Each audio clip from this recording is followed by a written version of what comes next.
is this working in? Melissa, did you want? So, like, for the study committee, I did bring a recorder for the study committee to be recorded just to review all of our meetings. So, if we need to turn on that one also, do you want me to do that also right now? Sure. Okay. Why not?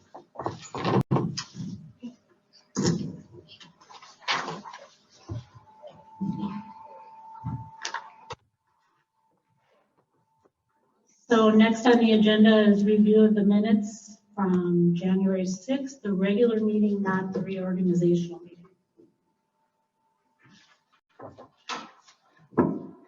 Whoa.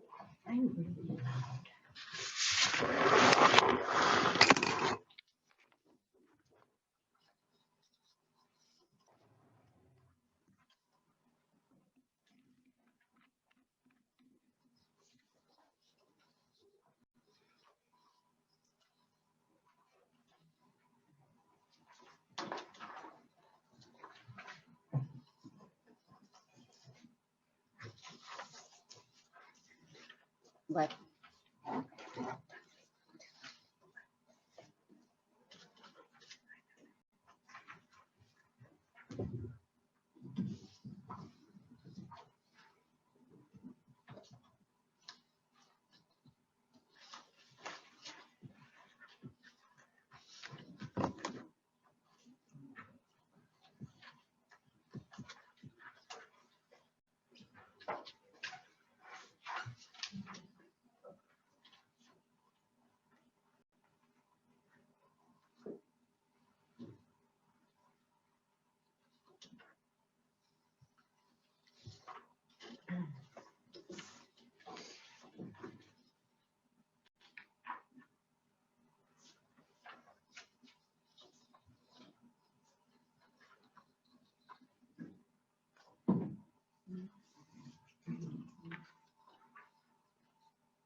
The only thing I can see is under Parks and Rec, we discussed why the skating track is still closed.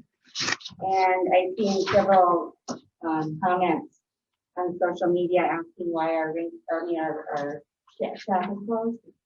So maybe you want to put it on that was closed because of the COVID.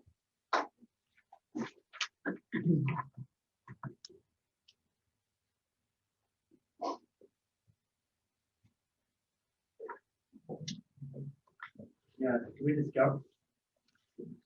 Oh, sorry. This is Yeah, Jim. you got Did we discuss that at the meeting? I can't remember. Yeah, that was the reason that you had said it was closed. Okay, It's so, because of the COVID and the other restrictions. okay, I see no reason why we can't add that to the minutes. And we do have it posted on the chat.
Pam, this is Jim. Could you refresh my memory? It says that we held a payment to ARDC last month. Is that because they're still in question on? that will come up again because Clay has asked that we not make the final payment because he's still discussing with them, I think. Okay, I didn't They're- discuss it. I was trying to see if the minutes were correct. I tried to refresh my memory. Oh, on okay. that. We held a couple of payments and that was one of them. From ARDC, we haven't made the final payment of $7,876.60.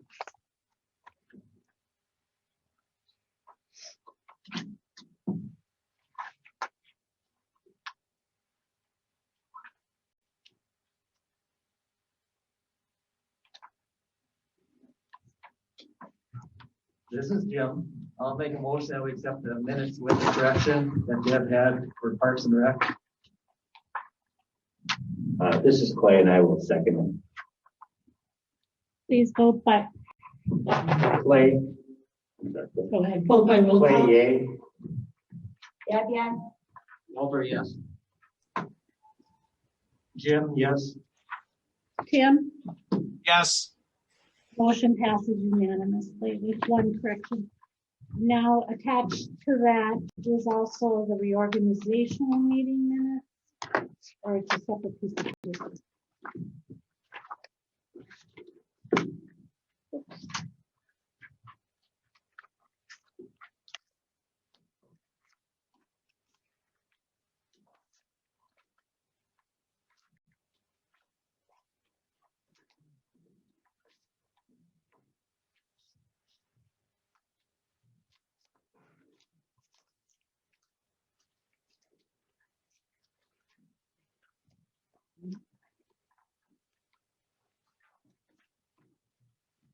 This is Jim. I'll make a motion to accept the minutes as written.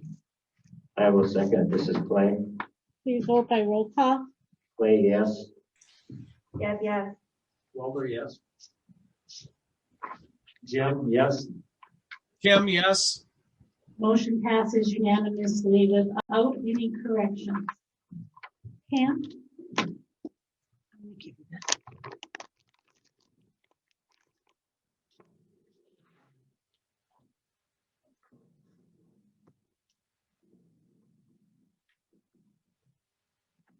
Thank you. This is Pam, and I have the treasurer's report. As you can see, our business checking account was, as of 1/13, was at 373,022.4. We had 72,495.25 in outstanding checks. So if you take our checking account balance, adding in the CDs that we have 503.44.50 in the account. I finally heard back from Todd at Tyler's. I'm a little confused, and I did some research the other day that we've received 3 different letters from Ehlers telling us in the first letter that it wouldn't be beneficial to redo our bond. The second letter says that we would have a $3,400 savings if we redid it, and then the third letter I got says that there's no benefit to redo it. So I sent back an email saying, I'm a little confused by your letter. And he goes, the interest rates, the way the market is right now, he said, the only thing we could do is look at maybe going to either Wells Fargo or NBC and rewriting the bond, which he said would probably cost money because we'd have to contact the attorney and we'd have to do some other things. And I'm like, well, I don't have the power to make that call. I can't spend money that I don't have approval to do. So I told him I would have to get back to him on that. So I don't think it would be in the best interest of us to do anything with it at this point. If it's stagnant and it's staying, why should we incur an additional cost of an attorney and rewriting paperwork and paying money to move it to a bank when we already have it somewhere? So that would be my take on that, but that's your decision. I guess I don't see any reason to change anything at this time. I just told him I can't spend money. I don't have I can't make that decision. The board has to tell me if I can spend money. I said, don't do anything, leave it the way it is right now. Yeah, we did the research and that's your advice. What do you think, Jim? This is Jim. I agree. But also, did you have a chance to ask about early payment off of the principal, if that was an option? He didn't, I did put that in my email, but he didn't get back, so I can address it again with him. Okay, thank you. You bet.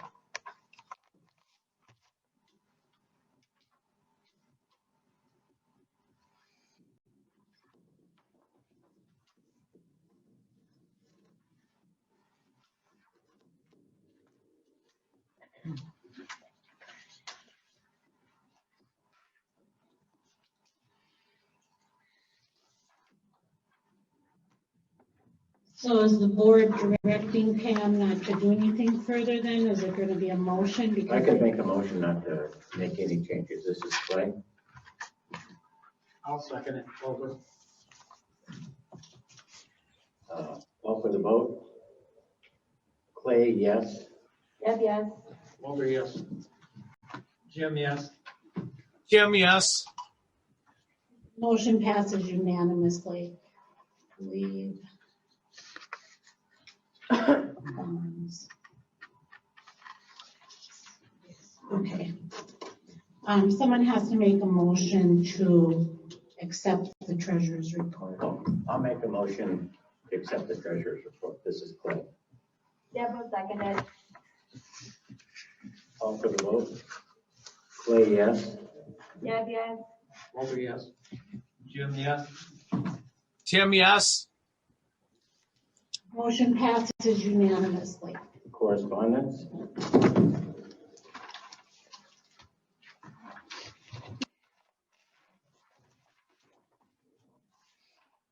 There were 8 mail, U.S. postage mail, and 23 emails. There is the Hermantown School District notice of a regular meeting on January 11th, the Gunnison newsletter for January 2021. Steve Overham sent a draft plat drawing from SEH for Minnesota Power of West Island Lake Road that Jim was provided a copy to review and update Steve Overham. That is for the road establishment, the final piece of the road establishment for West Island Lake Road. There is a big packet in here that we received. It wasn't US mail, actually. It was UPS from Minnesota Power on their public recreation plan for 6 years, which is up in 2022. When I got this, it was soaking wet. And it came by UPS, so I called there without any, I just got numbers to push. Is it readable? Well, it is now, it's dry, but even the envelope, I saved the envelope was ripped open because it had gotten so wet.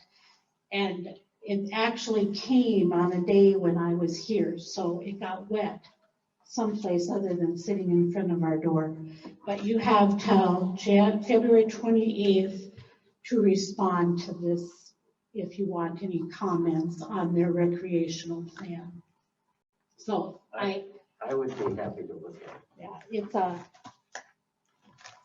it's kind of chewed up, but it's the best that I could dry it out. The Hermantown School District notice of a regular meeting on January 25th. On January 26th, Mary Scafty and Diane Palmstein gave their notice of resignation as of May 15th. There was an anonymous letter in the mailbox, and then it was a copy of a letter from Matthew E. Johnson at the Planning and Zoning in St. Louis County to Clay Sitch. And in that same day was a letter from Keith Nelson, forwarded from Matthew E. Johnson from St. Louis County Planning Director to Clay Sitch. The emails are St. Louis County, Kristen Fogard, the 2028 noxious weed report with Jim, which Jim completed. The Minnesota Association of Townships, a notice of the resignation of David Hahn as the director. ARDC, a proposal for 2021 for Fredenberg gravel. It was forwarded to the supervisors after it was found in our spam email. Minnesota Association of Townships, the notice of a final webinar on CARES Act obligations.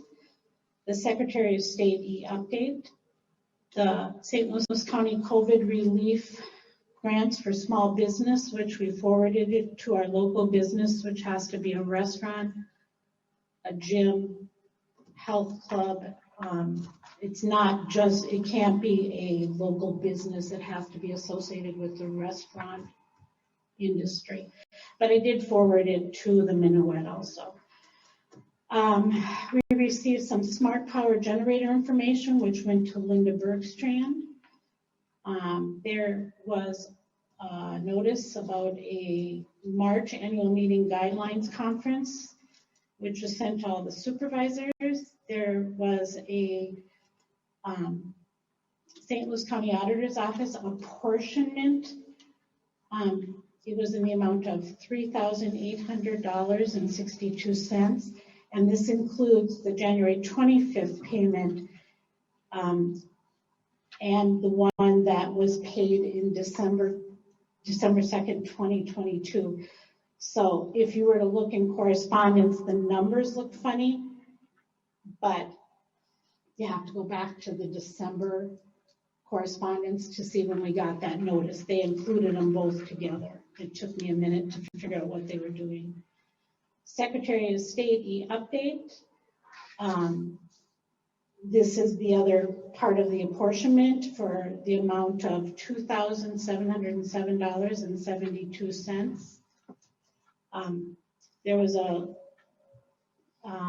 email from a Jill Belzakic who wanted information on the Boy Scout camp at the end of Hunter Lake and Cloquet River, which Mary provided.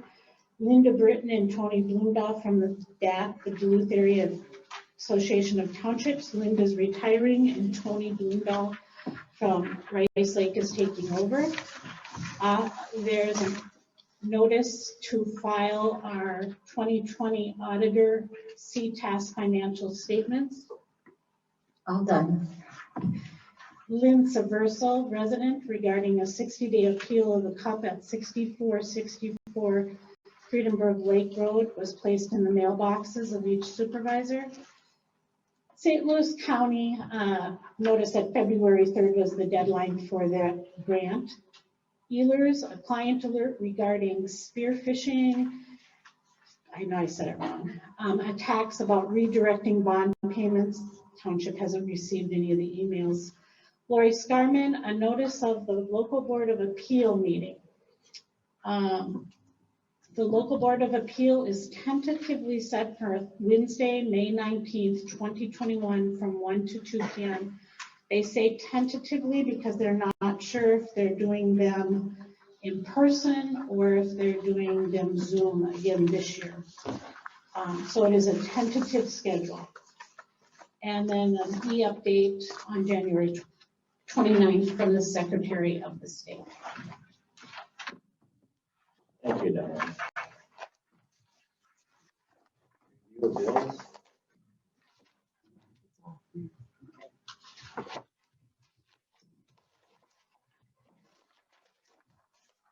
On the bills, the very last one, MSR Wireworks was the electrician.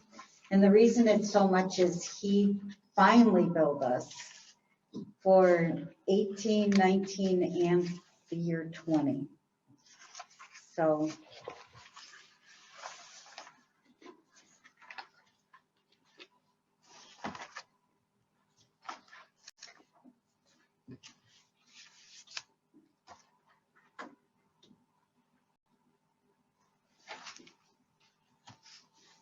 And one of the last checks that we still have to be sent out, Clay, would be the ARDC one. And what have you decided to do about that one? I'll be contacting them again over the next week or so. Okay.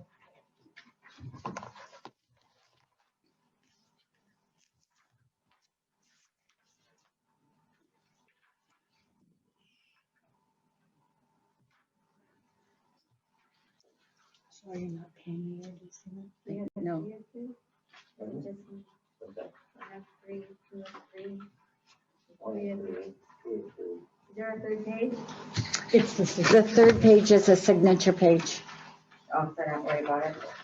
Okay, thank you.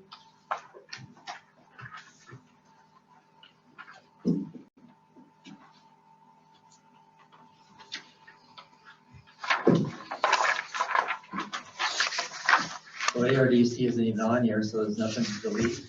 It was, Well, it was already, so. I gotta get this button down. The first of December, we had written out the check for it. And it's just on hold until it gets signed and sent out. But it's going on 90 days next month, and we will have to void it out and rewrite it if nothing is done.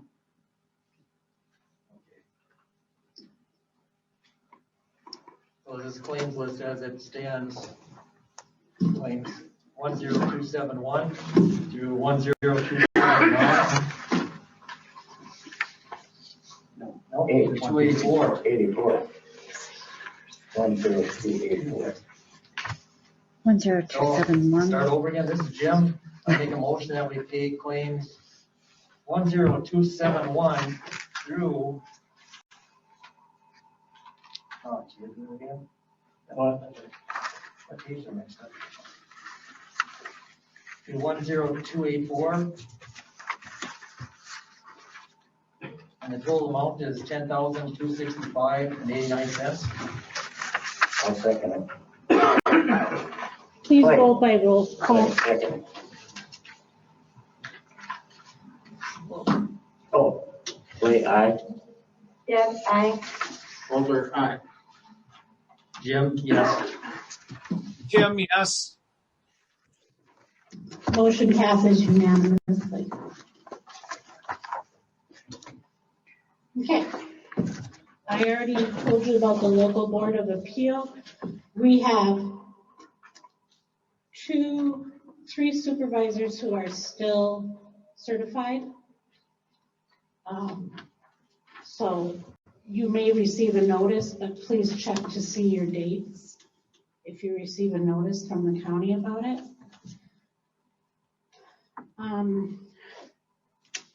We received an email from Jason Hill regarding the study committee and resolutions. And when we received it, it was CC'd to Melissa Bell. And I want the board to be aware of what our response was, because according to what Mary and I understood from the board is that no one was to contact them, and yet he was CC'd. So I asked Mr. Bell,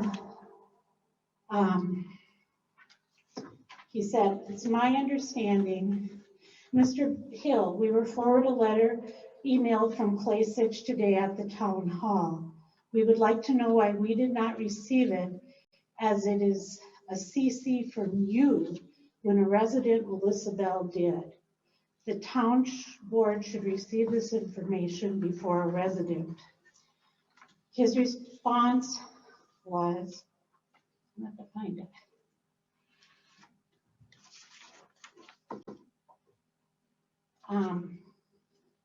Sorry about that. Ms. Bell represented that she was on the interim study committee I will make sure you are copied all communications. And we responded, this information directs the board, correct? As the information provided a step-by-step process for the supervisors. If we are not mistaken, no study committee member has privileges with the attorney's office, especially before the supervisors receive the correspondence or the town hall. She should not be CC'd any correspondence from your office. As the supervisors decided at a meeting, only the office and themselves communicate with you. Please remove her from your CC list and begin including the town hall so we may pass the information on to all supervisors and have copies for public records in an effort to be totally transparent. So I know that there was discussion last time on this, and I just didn't, Mary and I did not want to overstep our bounds, but we felt that the board should have the information. So. And at the same time, I did get the information too, and I was doing some other items, and I did forward it on to the town hall. But it was it I was know CC'd from Jason Hill. But that was a mistake. Well, I'm saying please. And it was CC'd to me also. Can I just add myself, please? So, what? Is it open discussion? If I'm being talked about, then yes. Well, it's up to the board. It's up to the board. It's up to the board. Yeah, we could hear from you, certainly. There's a letter Here. from. Here.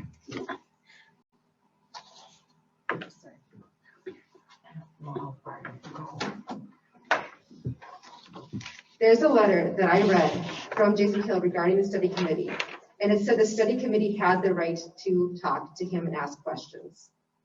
I didn't ask to be CC'd on that, but I had asked him a question.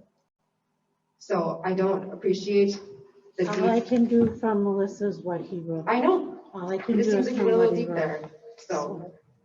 When I spoke to Mr. Hill, I believe it was, maybe it was last week, or maybe it was Monday or Tuesday, I can't remember. I have to check my own records here, my call records. And he indicated to me that he has never had a study committee that used them so little in the history of his working with study committees. So I don't think that the study committee has been using the attorneys hardly at all, just virtually nothing. Usually by this time they would have run up to thousands of dollars, and that's not the case. So I must commend the study committee for doing all this own research. Thank you.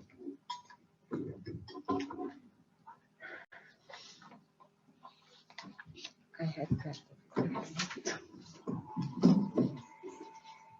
We worked diligently this month on getting all the W-2s, 1099s, all the quarterlies are done. The checkbook is balanced and it is sent to the state. CTASC is happy. We have all the workers' comp auditing done, para is done, and we're ready for this year to go again.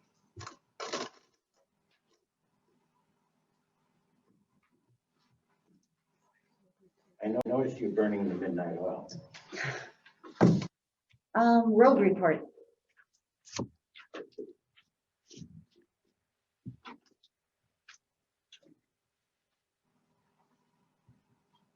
There's nothing really to say. The weather has been great, so it's been, the road's been non-issue for the last month. So nothing new. Tim, did you want to do the fire department? Yep, the fire department had a very quiet month with 2 medical calls. Members also participated in the SCBA, self-contained breathing apparatus training. Now that winter is here, please take a look at your driveways to be sure they are wide enough and open enough for emergency vehicles to access. Driveways should be cleared out at least 12 high and 12 wide for the fire trucks and other emergency vehicles to access. Help is delayed if we have to walk in to help you out because of not being able to drive into your residence. They just put a memo out there. Electrical malfunctions is the leading cause of home fires year after year. Share these electric fire safety tips in your own community. Electrical work should be done only by a qualified electrician. Check your electrical cords. If they are cracked or damaged, replace them. Don't try to repair them. Don't overload extension cords or wall outlets. Never use extension cords with appliances. Plug them directly into the wall outlets. And that is all. Thanks. Thank you, Tim. Thanks, Tim. Walter, cemetery. We're closed. Sounds good. Parks and Rec.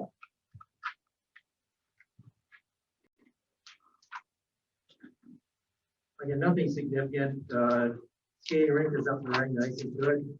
And we did get that new push shovel. And I'll consider maybe getting a second one if needed, but thanks to Pam, we got a very good price on it and seems to be working well. Thanks, Pam. So I have a question. When do you think we can open the warming house? I know Ganesha has theirs open. I was wondering if we're gonna maybe open ours.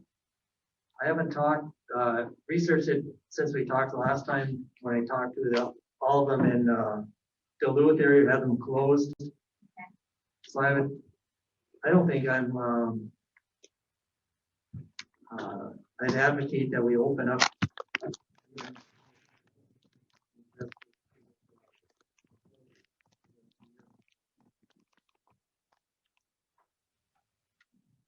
Maybe we can revisit it month by month. That work? Sure, I'll keep in touch with the other warming shacks and see what they're doing in the area. Thank you. Thank you, Jim. Community Center. Community Center, of course, there hasn't been a lot of activity. There has not been a lot of rentals. Walter put out the shares for this meeting. I went out and did some wiring to get so we could have the FM station working outside. But I think all in all, with the exception, has there been any other difficulties in the town hall ladies or clerks? Are we going to open up? Is there any discussion about open up? Because we still are getting calls for reservation. Just wait. I'd say not yet. Okay. I'd say not yet too. I don't agree with you.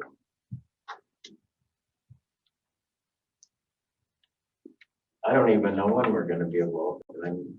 I don't. Somebody saved the start. Yeah, I don't think there's gonna be much. Although when did you go to Florida? Recently?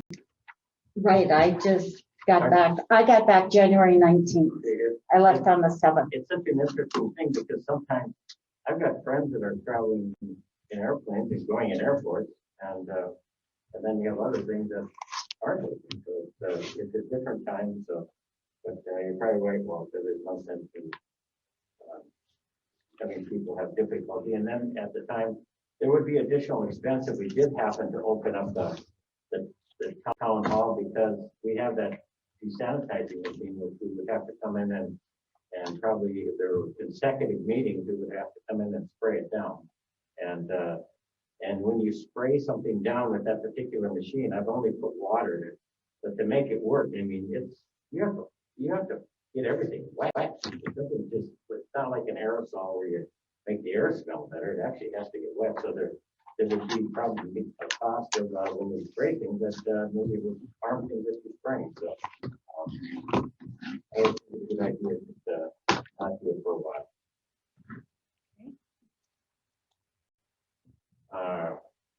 Recycling, are we onto that now? Recycling center is up and running. We did run into a little glitch last week, and we had to hire someone to be a sub. We hired Austin Sonnenberg, right? Sonnenberg, am I right? Sonnenberg. Sorry, couldn't get the last name right. But he's actually going to fill in for a couple weeks for us. So I was down there tonight. He's doing a great job. Everything's good. And then, excuse me, I was going to add something too, Deb. we'll keep an eye on the weather on Saturday. I was looking at that thing we discussed last year about wind chill. It's supposed to be down close to 40 below. So I just want to get your guys' feelings on that.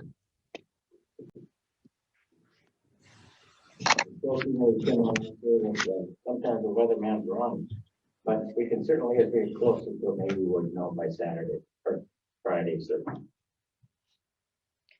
We do have that policy that was made in March of last year, yes, and I think it's 40. Tim, do you have that policy? Yes, I do. It's the wind chill has to be minus 40 below. Okay. So how soon of a notice do you think we want to put in the paper, well, guess it'd be on our marquee? Friday? Friday, we get a pretty good note. Well, I if mean, it's 30 below on Friday, I'm not sure I want to go out there and put on a thing either. right. How We about can put it on the next door, website. Fredenberg in the website? And Yeah. then there's a sign that goes out there. we can do it on Friday. Is that soon enough for you to put that on the website? Friday night? Or do you want more Yeah. notice than that? Well, Friday night should be fine. Okay. Policy. Okay. Very Tim, did you hear all that? Tim? Tim, did you hear all that? Yes, I did. Okay. Yeah. So, Tim, I don't have his phone number, so can you text it to me so that both of us have the opportunity to get a hold of him if need be? For Austin, you mean? Yeah, Yeah, I can do that. thank you. You're welcome. Okay. Other meetings attended? There was. Okay. I know Walter and I listened to the annual meeting in Mary, and I don't know if any of the other supervisors did from that. Okay. You got sent the notice, but it was like at 11 o'clock in the morning on a Wednesday. I know that us on the study committee have, over the last 2 months, have attended about 15 meetings. So that's worth noting.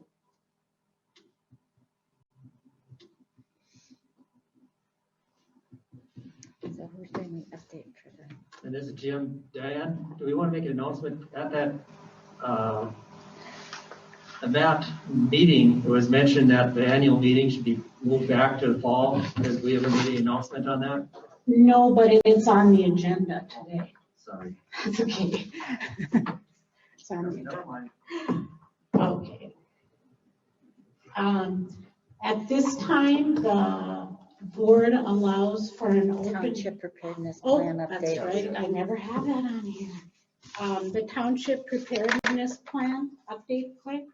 I did study the plan and I did look into it. I sat through a couple of videos and some reading, and I think what it looked to me like that most of the things that we had done in our preparedness plan were the things that we had already done. Were you going to add the stuff about the sprayer and the Well, doors we and could stuff? certainly do that, but I think what we need to do is we could add the sprayer to it, but all we need to do is have the stuff that we have voted on through this the virus and bring that update and then add the sprayer to it. And that would be something that you would have as clerks. Because I think the other thing that I had looked through and had spent some time on, and you said that we had already done it, and that was for the accounting of money spent. So I think this is very much the same. So No, this is the plan I that we understand. had, so I the understand. CARES funding, whatever was done here needs to be added to the plan. So you did the air exchanger, okay, the so- sprayer. Yep. What, if And you the can even doors. just write that down, then we can add Okay, it if in you the want to write it plan. down, just because that's just what we did, you know what we did. And I'll certainly sign out. Well, you did keys. I don't know all the stuff that you did, Well, so why don't you just, Minnesota locksmith did some locks, did some keys, and straightened out our doors, tuned up our doors, and then we put the air-to-air exchanger and the air-to-air exchanger upstairs. And we're still waiting for the gentleman to, he can put down that we're in the process of putting in doors here also, and that we bought the We bought the FM radio also, and those some funds. And we also did the aerator for cleaning things that sprays the area. It's the sprayer. Disinfectant.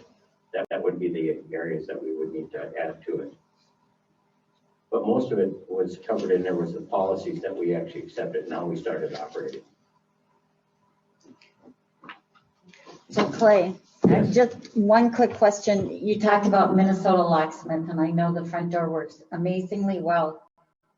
But the key doesn't work in the back door here. Oh, really? Do we have a separate key for that one? No, because I think I didn't give them to you. You get provided with 11 keys. And if that's not the case, it's not working, then I will call him. Why don't you send me an email or a text Okay, with the information, and then he'll come up and take care of that. perfect. But the Okay. key does not work, you said. Does it work in all the rest of the doors? You know, I only tried the side door Okay. Yeah. and it wouldn't do anything. Okay, I'll meet him here, and then when he comes up, I'll have my key, and then he can make it work. Okay, perfect. Thank you. Yes, Jim, let's check another key on there. We tried the second key in case you're just cut a little bit. Okay. We'll Okay. test that first before you have them come up and. Good idea, Jim. Now you Now we go. Now you go. Yeah, at this time, the board allows an open forum for the residents present, which includes the people on Zoom. We ask that you limit to 3 minutes, and because of our various settings, we ask that you identify your name.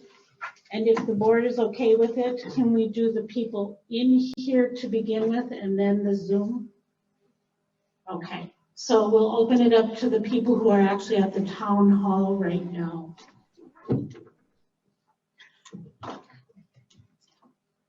Pam? No, you want me to hand it? No. Come on, Kathy. Just sign in, Kathy.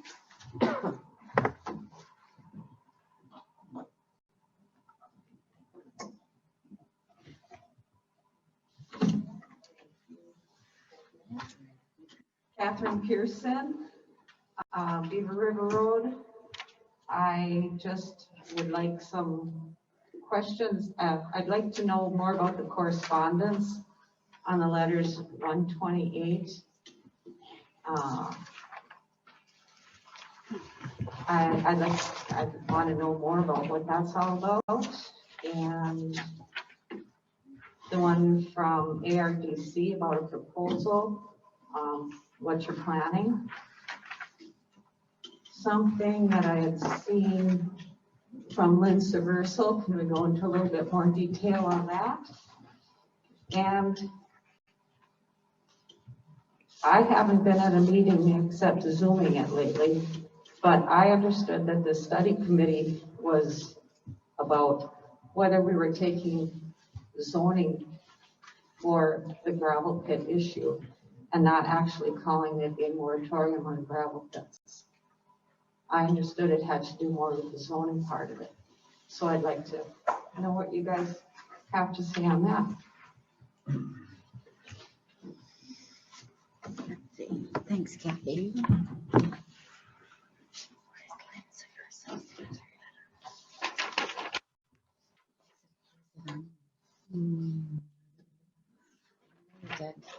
Right there.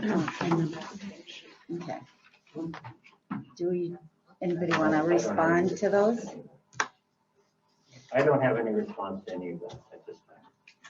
Well, can you tell me what the letters say? Can I? No. So this, Jim, I know the one from ARDC was a letter for offering to provide additional services, and I believe we declined that. At this time, yes. Yes. I didn't get that. No, I was still kind of going back to the fact that somebody didn't want to talk about the mail. Can you come back up and use the mic, please, because people can't hear you. Jim, the ARDC thing is in your packet. Yes. Okay, just wanted to make sure you knew that. That was to offer additional services. I just want to know what the mail is and what the letters mean to have something written down. I know I get Hermantown, the Ganesen paper, but there are things that to me sound like they could be something that needed to be talked about. And I don't think it's out of line to ask that the letters be read, because you guys should all have them in your packets. They don't have them in their packets. Our correspondence is in a packet. It's available. But, yeah. And we should hear it.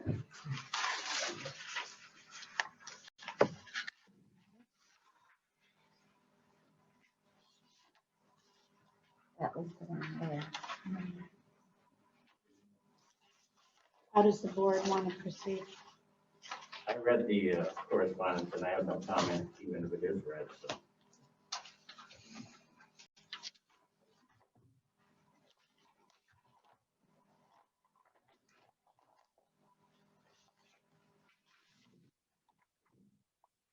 Some of this will be covered in the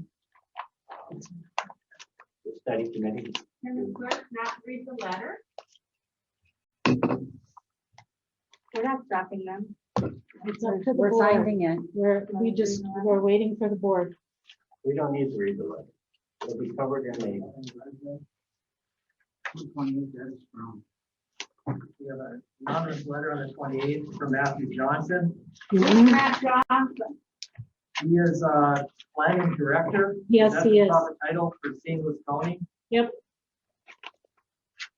how can it be anonymous? Well, this is how we found it in our mailbox. Well, maybe that's what we should find out. That's how we found it. And but I'm then the talking next about day. The this next came. day, we did get one, the Yeah. same letter, And so. Keith Nelson said, Okay, Jen, wanna read it? Keith Nelson put a stapled a small piece of paper on this, and the board received it in their mailboxes. Fredenberg Township Board members and clerks, it's come to my attention that some of the elected officials in Fredenberg Township did not receive the enclosed correspondence. So I am forwarding you a copy, Commissioner Nelson. And it was the same letter that was placed from Matthew E. Johnson that same day. Oops.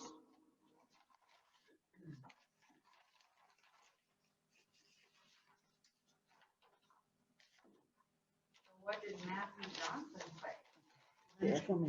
I make a motion, if we're gonna read one, I want them to read all of the correspondence for everybody.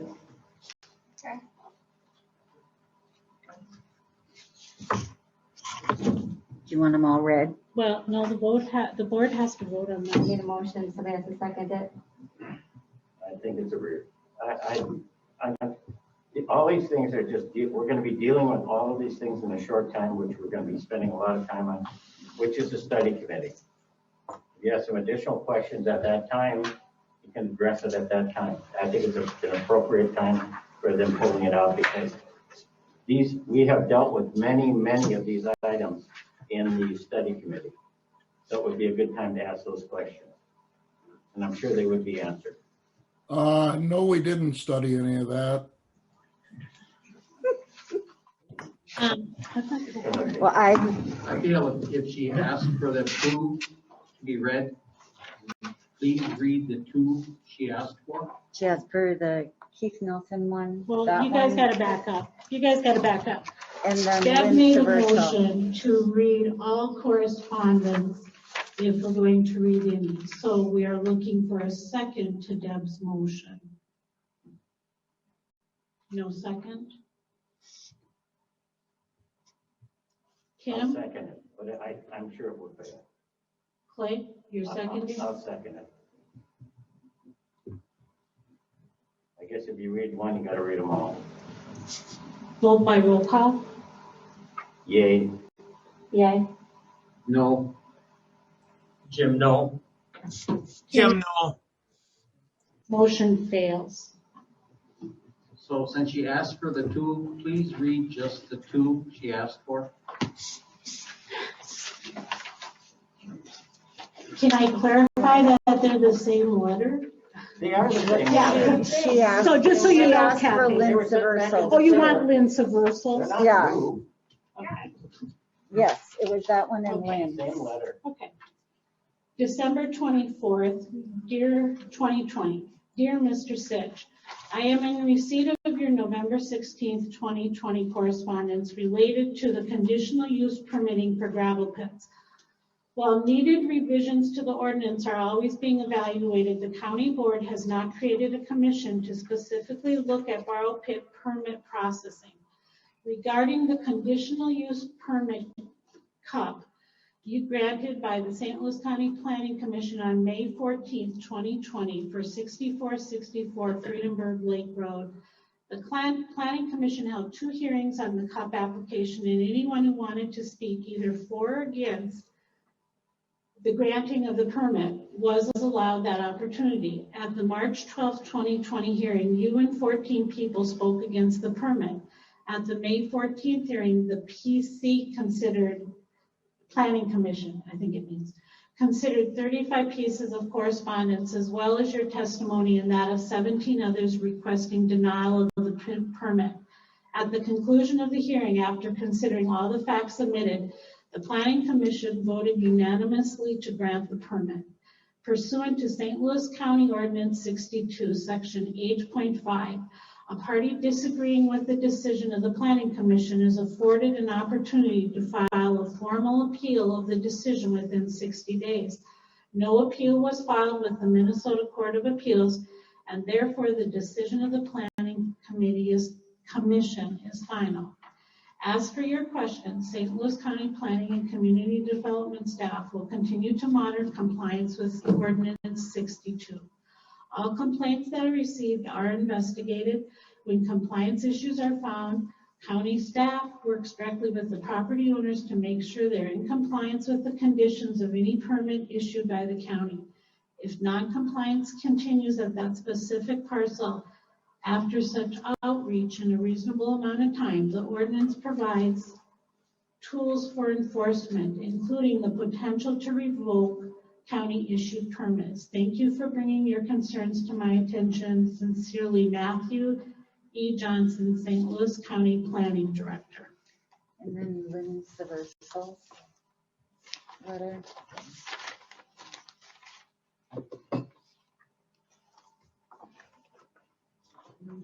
That's the wet one. No, that's No. the soaking one. It's the date here. It was the email, and she sent it Oh, here it on is. Right. 1/28. This was received January 28th at 10:55. This email was originally sent to the Gravel Pit Study Committee.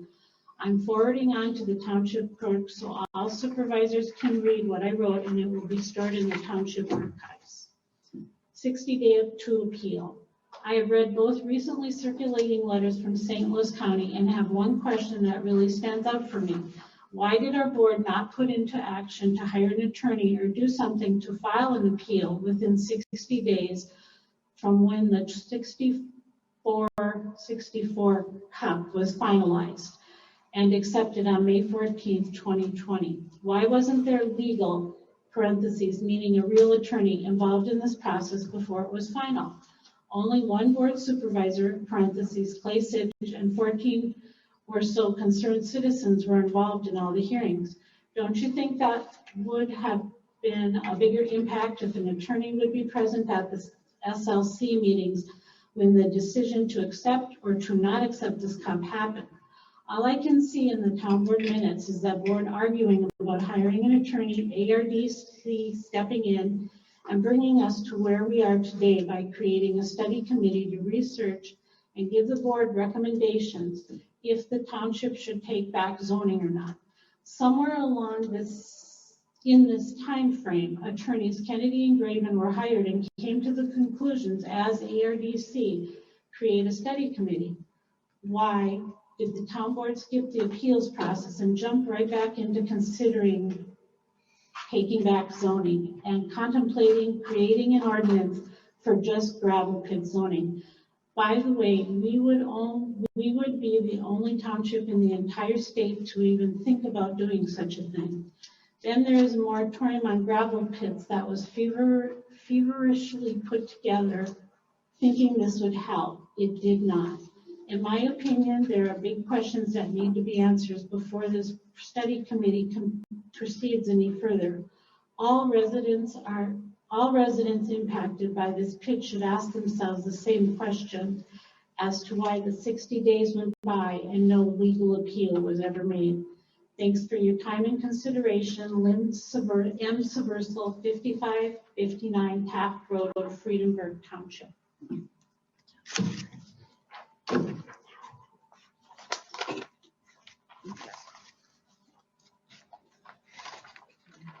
Thank you.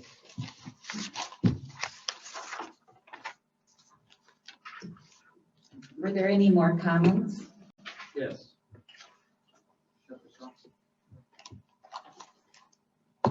In my hand. I think you are. I'd like to read a letter from January 26th, 2021 to Fredenberg Town Board Supervisors. You are being notified as of today, January 26th, 2021, that Mary Gaffney and Diane Conquest are handing in their letter of resignation as a Fredenberg Town Clerk. We are well aware of the scope of the position of a town clerk and are willing to provide training to your new hirees, but please be aware, or advised, that as May 15, 2021, we will be done with the routine schedule of town clerks, but will be available on a limited basis to help with the transition through the year, end of year taxes, meeting, newsletter, website, annual meeting elections. We have enjoyed our position for the last 4 years. The recent allocations, non-compliance with procedures and policies, lack of civility by the board to the residents and clerks have made it an intolerable work environment. Thank you, Mary and Diane. Thank you, Mary and Diane. Any more correspondence need to be read?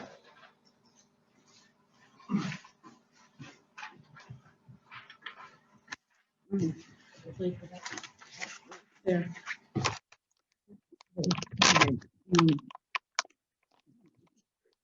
Hello, we're in center, couple things here.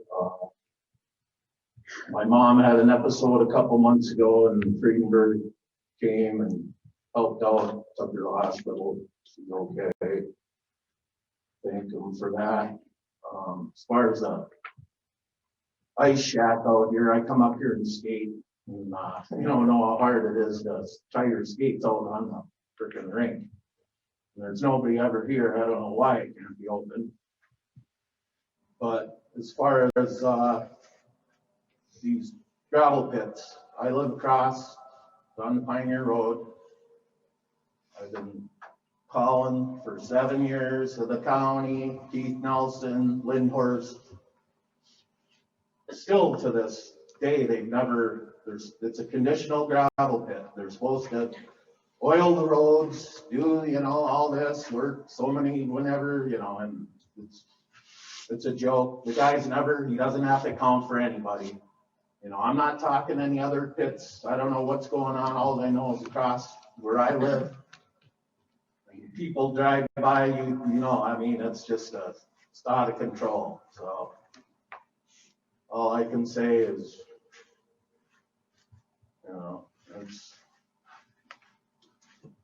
somebody needs to hold this guy accountable because he doesn't have to answer to anybody. Must have had a lovely time when all they were doing it. Oh yeah, bonfires. That burn was just, it was a disaster. I mean, the fog was in the road. I thought they were gonna have I went by there and I actually took videos of it. And the clean burn was on the ground all the way to the Quick Trip down by Sunset. I mean, it was completely covering the ground. It was an amazing thing. I don't even know how you breathed in your house. Well, it's like I said, I've called 100 times. Mark Lindhorst or Keith Nelson or all these, yeah, you know, and I came to meetings years ago when at first, oh no, it's county bullshit, you know, whatever.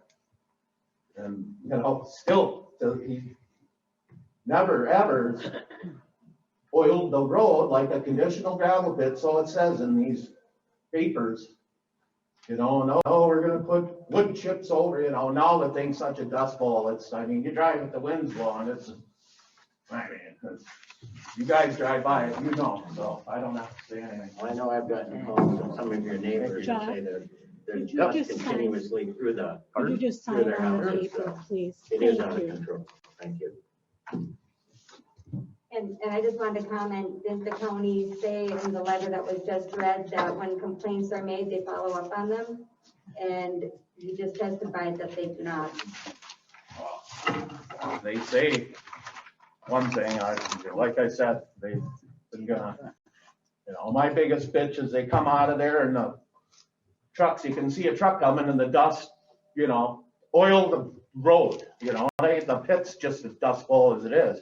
But a truck coming out of there, you can see that, you know, and that, I mean, for 7 years, I came here before and no, it's the county, you know, I mean, I've called, I don't know, 100 times, so I don't know. Haven't you gone up to Virginia also? Oh yeah, I've been to every meeting up there. The last time I went, me and Gino Kino were the only one there. She lives right on the south side. It was Durfee and some other guy to talk for him. I'm here.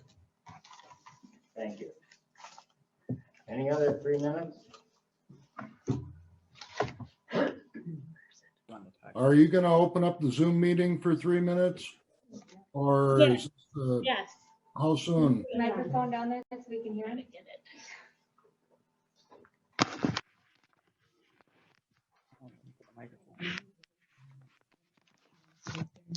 Okay.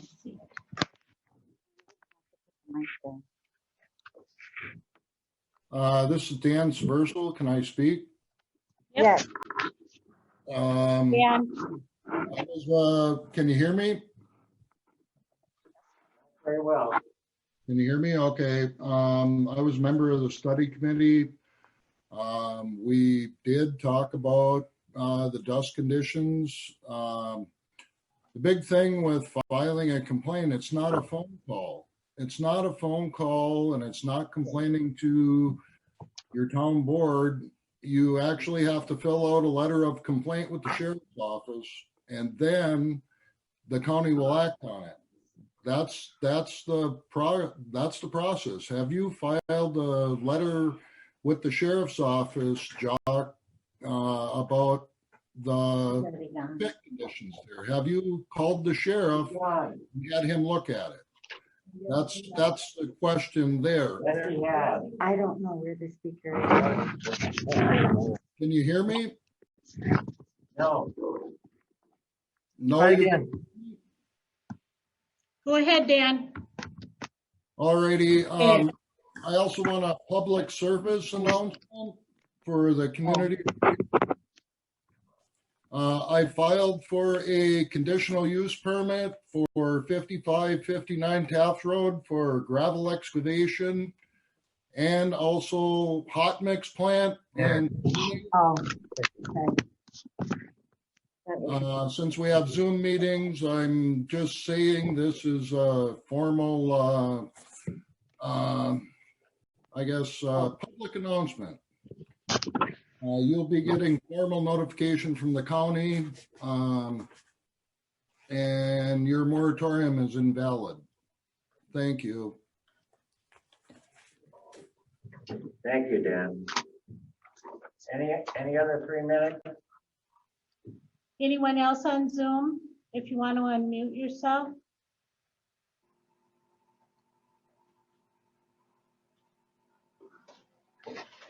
Look it up. Now we found them. At least we know where the mic is.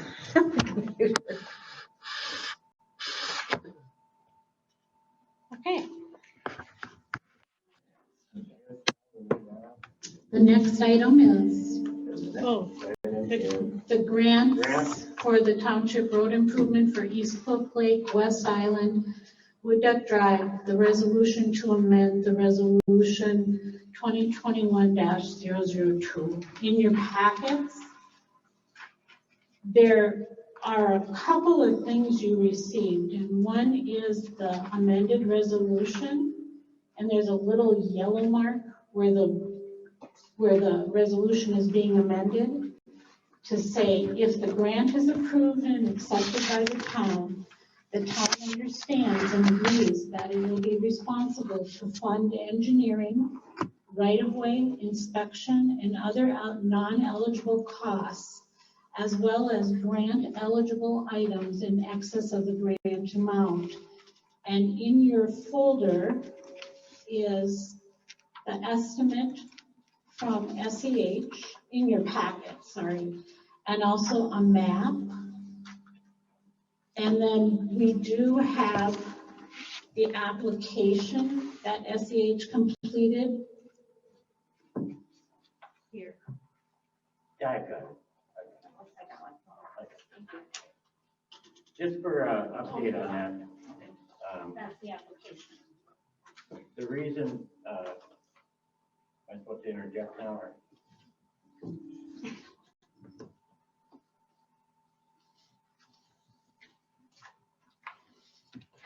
I've been working with both SCH, I've been working on this for about 2 months to see about getting this grant application complete. I've worked on it probably, I don't know. Worked on it a lot anyway. And I've got 3 support letters in so far. I've got one from the St. Louis County Sheriff. I've got one in from the school district in Hermantown. I've got one in from the school district up in Virginia. I'll be doing some follow-ups. I have other ones coming from our fire department. I will have some others from another part of the rescue squad. I'm currently working on getting letters of support from Minnesota Power and some other legislators, but I have 3 right now. It is difficult to get all these letters of support in. I was the one that compiled all of the information for this application, and that's why it only cost us $1,200. One of the big things that I ran into was our attorney, Steve Obram. He was quite adamant about the fact that we're getting by too cheap because everybody else he worked for, it cost them thousands of dollars to get these grants written. And I can assure you that my efforts have saved us thousands of dollars. So this application was completed by SCH, but I also got the okay from the state of Minnesota. Before I went for the application, I got the approval from the county up in the tool house up there in Pike Lake. So there was a lot of stuff covered. So when I delivered all of this information for this grant application, it was complete, and all he had to do is fill it out and get it to the county. And it's in the county now. It had to be in here yesterday. I got the grant application in there yesterday. So we will be on the agenda in March. And the final grant application with the support letters and all the additional information that I've been working on will be accompanying the final grant application. So the way this works is that the project looks like it's going to be about $700,000. And the original project was going to be 1.4 miles. And 1.4 miles, we never got a firm price on it, but we are now asking for a grant application of 2.4 miles. The things that would be in there that they do not pay for. The grant application is only for paving the road. They do not pay for engineering. They do not pay for legal. They do not pay for the helicopter pad, and they would not pay for the dry or the drain or the hydrant for the fire department. Those would be accessory items. So the additional items, am I correct on this, Jim, when I say it are about $40,000? I think is what it is. I'm sorry, go ahead. Well, I think that's what we figured the SEH for their administration and engineering, they put a high figure close to 40,000. Right. But they're estimating everything pretty high to make sure that the grant will cover the cost. So I anticipate their cost to be less than that, which will help pay for our cost for the hydrant and the health act.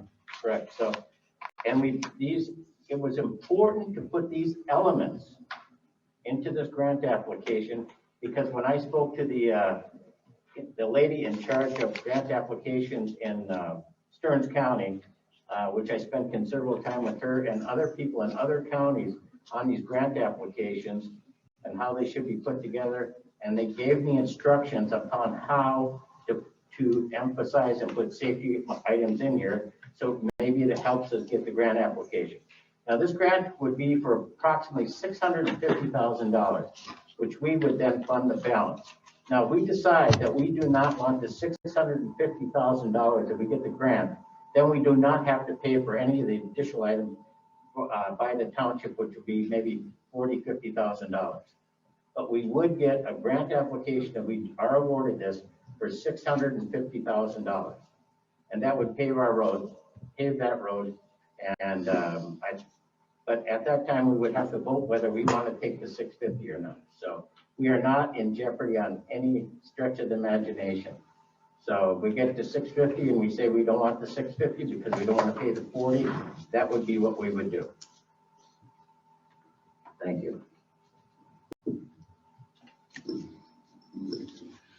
So what we're looking for here is a motion to accept the amended item on resolution 2021-002 and a town board vote.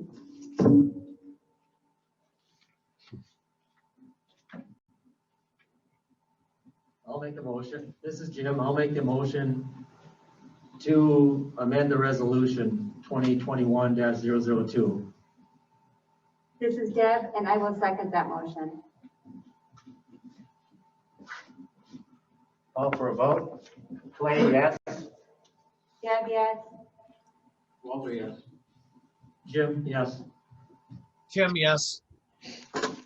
Motion passes unanimously. So this will be, sorry guys, signed and sent along with the application once it's signed and notarized. Okay. And I'd like to thank Steve. Steve Saberso was the one that gave me, and she gave the information to Deb that this program was available some 2 months ago. And after I got the information from Deb, I did act on it immediately. Yeah, it was Dan. Dan. Saberso. Yep, he said Steve. Oh, So thanks, Dan. thanks, Dan. You're welcome.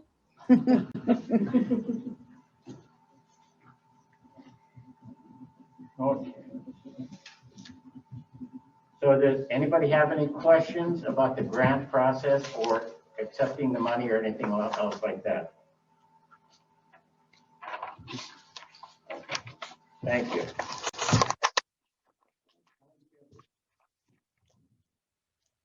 Township moratorium on gravel pits. I guess the only thing I can say about the township moratorium on gravel pit is it's still in effect.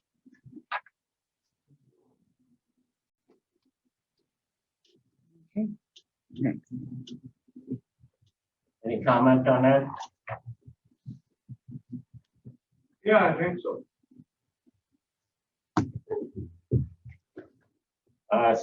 Steady, I'm sorry, go ahead, I'm sorry. You didn't move fast enough. Can I speak through my mask and take this off? It sounds a little bit muffled. To me, it sounds a little bit muffled. You're gonna have to. Is this on? Oh, Now it is. thank you.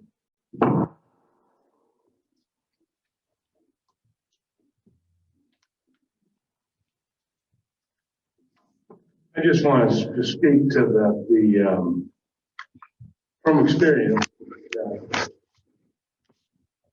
being a commercial truck driver, working for Lakehead Trucking, to being around the neighborhood, being in this township for over 18 years now, and seeing the gravel pits and stuff that we have there, and all of the gravel and sand and boulders and rock and etc. that leaves here, that gets extracted from this township, 92 to 98% of it leaves this township. Because I've heard people saying, we need the sand, we need the gravel, we need this, we need that. And then it's a benefit to have gravel pits, extra ones here. And I'm not saying that we shouldn't have gravel pits here in this township, but there are places that are better places to have than other places. Some places are not the right places to have a gravel pit. Too many people, too much water, too much natural resources. We need to be careful about where we put the gravel pits, because the gravel and the sand and the rock, the boulders, is going to Duluth, it's going to Superior.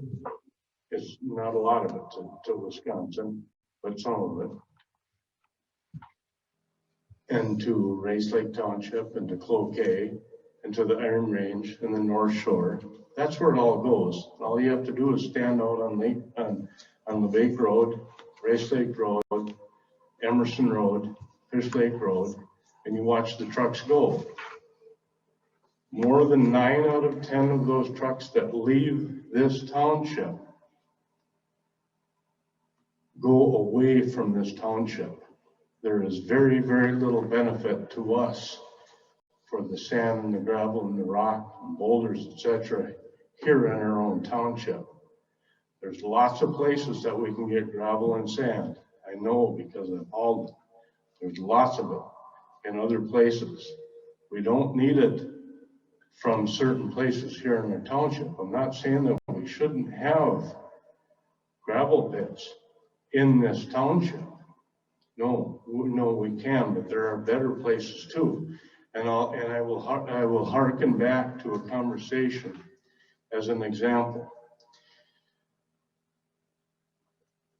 to Victor Lund, highway guy for St. Louis County, having a conversation about the access roads that come out of gravel pits or anywhere else, or an access road from a residence even. He said, we do not ever turn down an access request. They do not turn down the easement, is what I'm looking for. The easement. They do not turn down the easement. They always grant it, but they always get involved to make sure that it's the safest place. They won't let one just land anywhere, just like the proposed Lakehead wants to open one on 6464 Fredenberg Lake Road. They don't want it coming out of Barney's Pit because it's not the safest place, so they moved it over to another corner, another hill. So that being said, they say they want it to be in the safest place. Well, you know what? We can approach that same concept here in our township. That if we're going to have a gravel pit, if we're going to be extracting gravel and digging holes, we can put it in the safest place possible. There are certain places that we cannot have gravel pits, and there are places that are feasible for gravel pits. So, Okay.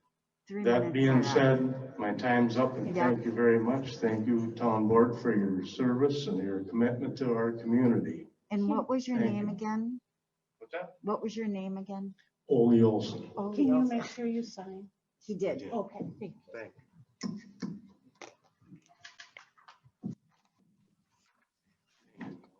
Appreciate what you do. Anyone else? Yes, this is Kay Harris. Can you hear me? Oh, hold on.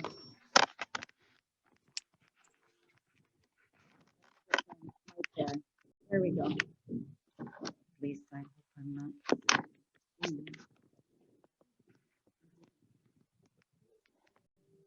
Huh? My name My name is Kay Harris. Can you hear me?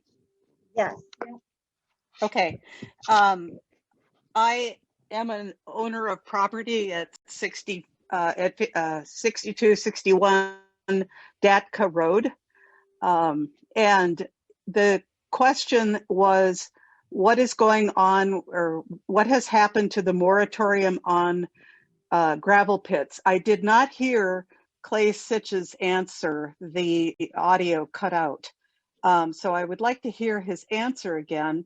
And then it was my understanding that there is nothing about the Fredenberg Township moratorium that is illegal. So I don't quite understand why certain parties are saying that it is or it doesn't count. And I'm hoping that the town board supervisors or others can answer those questions. Thank you. Kate, yeah. I'm sorry, go ahead. Kate, I can read you back what Clay said. I'll say it myself, please. Okay.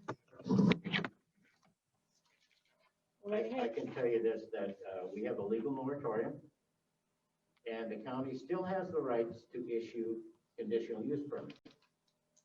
But those permits cannot be used until we either, they could be used if our moratorium expires, or they would not be used, or it'd become more difficult if we write an ordinance. And that's what we're trying to do right now, is to write an ordinance, because the county has been absent in this whole process, and they have been absent everywhere. There has only been 3 pits. I talked to Mark Johnson, who was a predecessor of Matt Johnson, and he was there for some 25 years or better in the planning and zoning. And during his tenure, there were only 3 gravel pits officially closed in the entirety of St. Louis County during that time. There have been many pits that have been seem dormant, but just because they're dormant doesn't mean they can't be fired up again.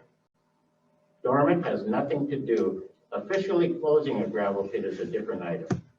So one of the gravel pits that was officially closed was AGM, which is behind the fire hall. And it seems to me the only way a gravel pit is, in my estimation, that ever gets closed is if they build a building on it. Examples of gravel pits that were closed, were open, and never really got closed would be where Keystone Bluffs is on Trinity Road and the Votech. Those were very large gravel pits, both of them. And they were reclaimed upon the time that they put a building on top of them. So I see some head shaking back there about whether a pit is officially closed or not. All I can tell you is I had an hour and 8-minute conversation with Mark Johnson, and you're certainly welcome to call him too. Thank you. We do have. Okay. Well, what I was going to say is we've asked for documentation from the county, and they can't give us documentation saying that it is closed. So if you can get the documentation and bring it to us, then we have it. Then we can give it to the county. Maybe you can give it to the county and have them fix their records. But Kay, I think you were still talking, right? Yes, I was trying to ask, it's my understanding that a conditional use permit for a gravel pit has a time period, and certain things need to be met along the way. And if those conditions are not met, then the operator of the gravel pit may not be able to open up a new gravel pit. And it seems as though Lakehead Trucking has not met conditions for previous gravel pits. So the county may be in the wrong, or probably is in the wrong, for allowing them a new permit. And these are the things that an attorney for the township should be able to figure out.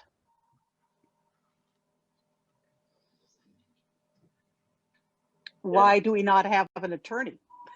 We do have an attorney. But is he okay? But is he following up on this sort of thing? Well, purpose for this meeting tonight is, this has been a long process. We have probably, I know Steve Fensky always, whenever I've spoken to him, and remembering that we have used our own attorney very sparingly. We have almost entirely used Steve Fensky because he's kind of the expert in this stuff.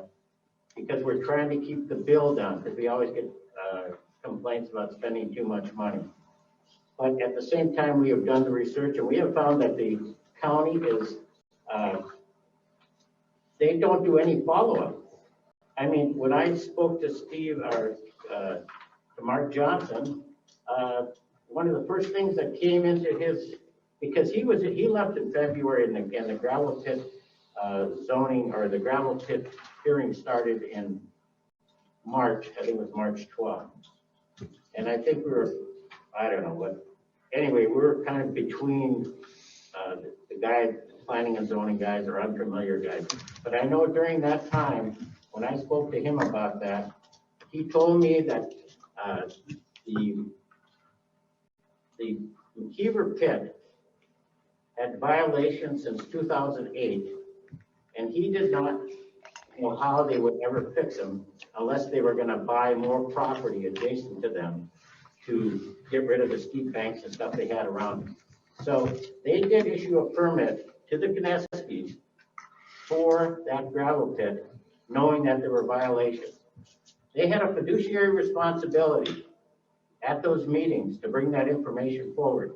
And I know that one of the folks that lives closest to where that proposed or gravel pit is, that they gave a cup to, actually had asked for the information that they should have provided, and they did not. So they did not even present it at the hearing, even after it was requested. They said they did not have it, and they did. And the only reason we know that they did have it is because it took us months to get the information out of the county, because they would not give it to us. We had to ask questions over and over and over again.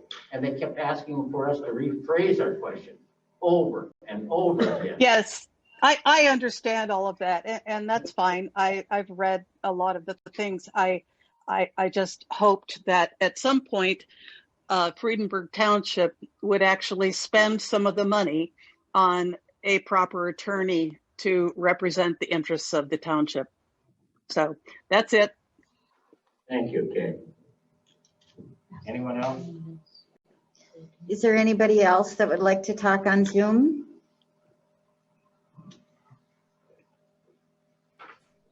This is Dan. Can I speak again, or was my 3 minutes up?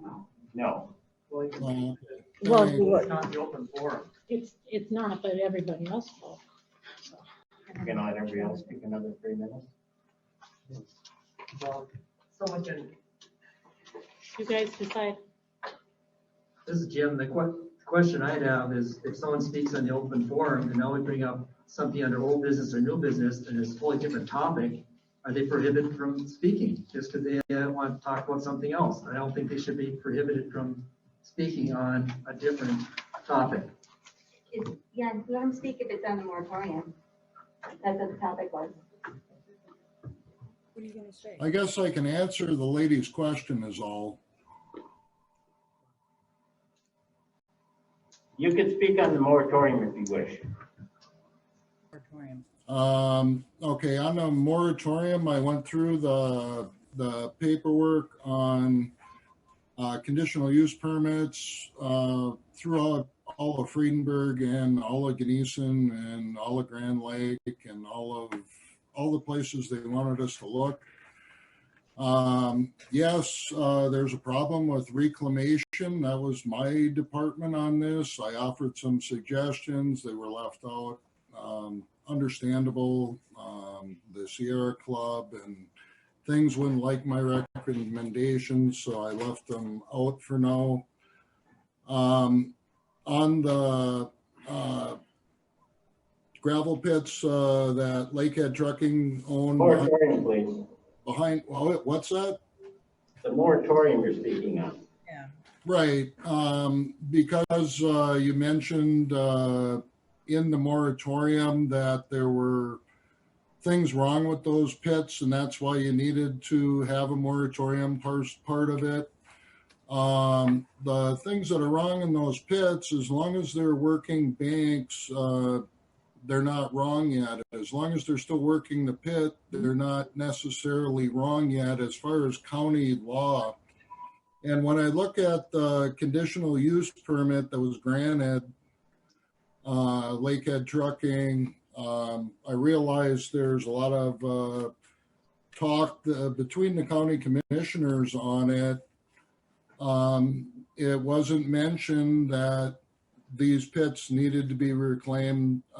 So I concur that there's a problem there. But because they're working the banks, it's still an open pit. Thank you. Thank you. Anyone else? Okay.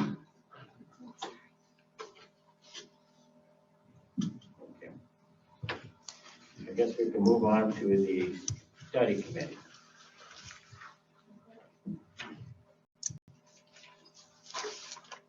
Do you need any special equipment or anything, or? I think so.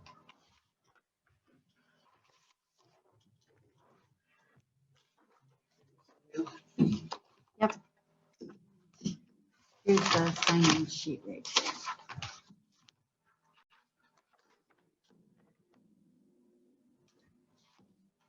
here.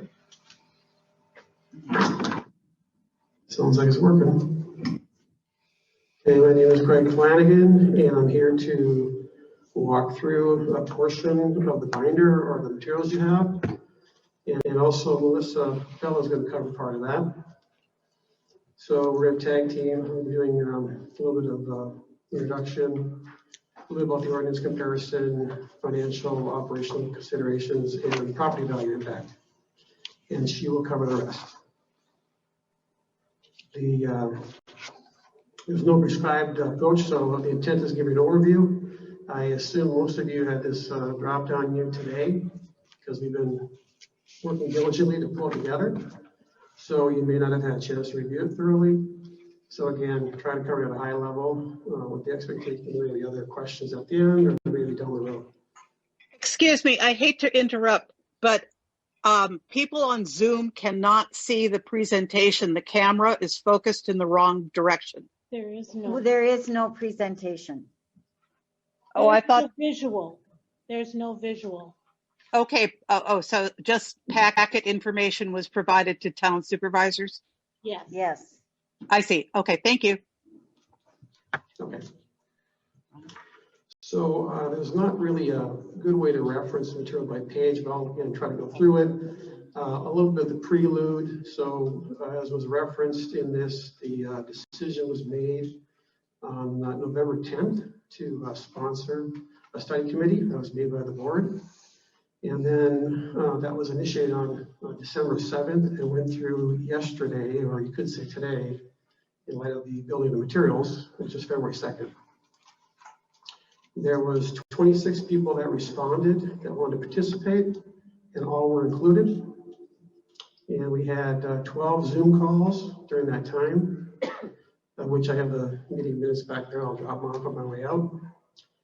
And on average, we had about 20 people attend. So that's about 80% participation, so strong participation. And early on, it was determined that I would take on chair, Melissa Bell would be secretary, and Bonnie Anderson would be assistant secretary. So that's the lay of the land as far as that goes. There is under section, I think 1.2, a list of all the participants. So you can see that, yeah, attachment 1.2. And some of those folks are here tonight, some have already spoken up. So I think for the most part, you know those people better than I do. Now, as far as the process goes, what we had to work with was the application as a starting point, and that's attachment 1.1. And I can tell you it was a challenge to keep us focused because this is a very interesting and broad subject. But we focused primarily, as written, under description of study committee, A, B, and C, A, B, B, C, and D, excuse me, which was focused on the county ordinance in comparison to township ordinances or other legal paperwork, all focused on auto pits. And then also to look at whether there was a negative impact that could be addressed by tighter or stricter regulations.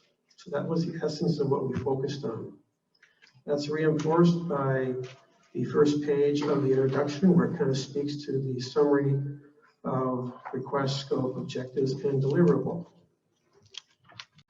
Now, another step by process, you actually don't have this in your packet, it's not necessarily important, but I want to share that we broke down the Ganesa ordinance into 8 sections, and then we added a 9th section because of the application, which on the very heels of it, the very last section talks about administrative and costs. So we had 9 different categories. I'll read them to you. Again, this is not your notes. You might want to write it down. And each of these was taken on by 1 or 2 people, or I should say 1 to 3 people. Some had 3 people on them. The first was gravel pit standards. Second was permits and interim use for gravel pits. The third was gravel pit reclamation and density. The fourth was financial assurances. 5th, conditional use standards. 6th, ruling bodies. 7th, zoning, description and map.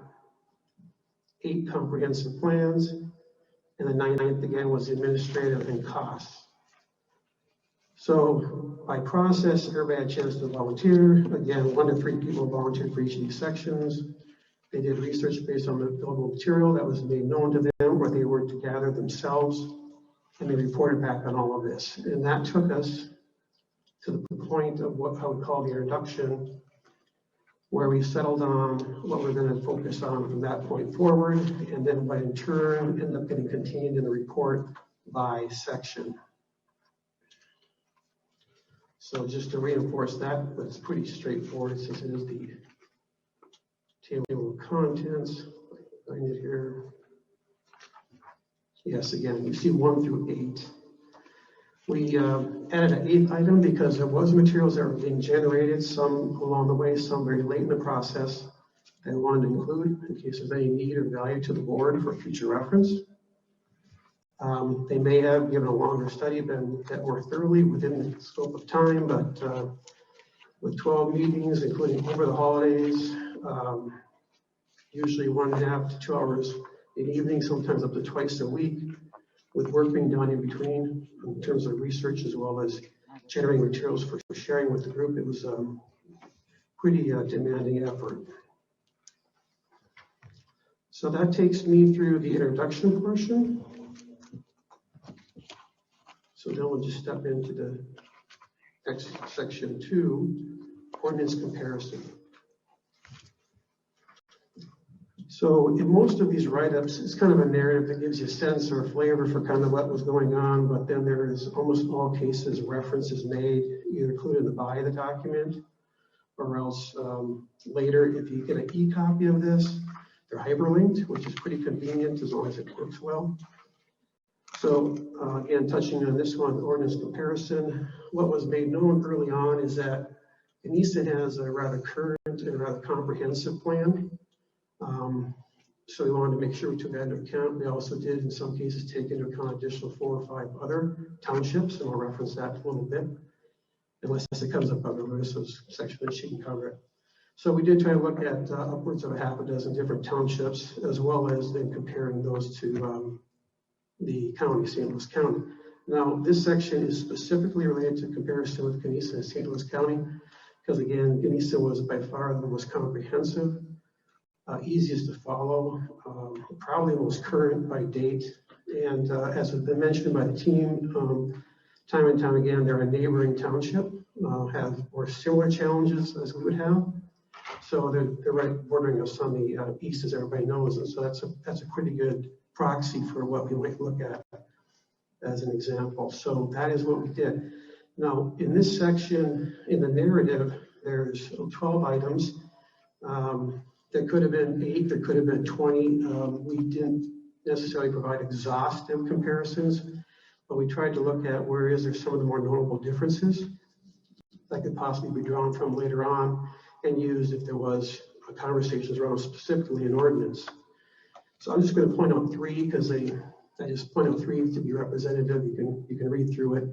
But number 4 talks about aesthetic appearance, and there appears to be much more in the way of berms and barriers, which is intended to help on the visual issues associated with gravel pits, which seem to be potentially materially different than the county.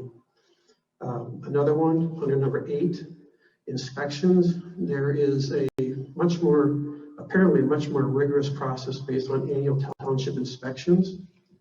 And as you heard earlier, I think Ole had mentioned, or other parties, that it isn't just about the ordinance. It isn't just about the application or permit. The intent is to consider the full life cycle, which we need to take into account. We perceive we need to take into account, which is inspections, enforcement, and reclamation.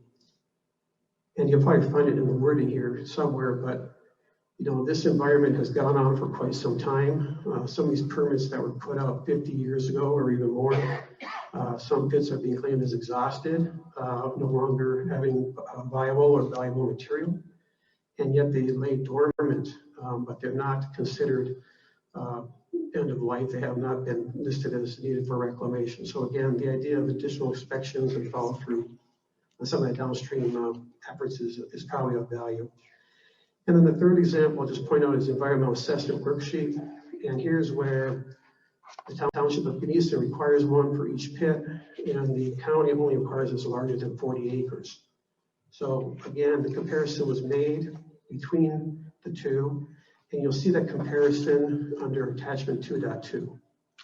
So it's not, as we like to talk on the team, we're volunteers, we're not subject matter experts.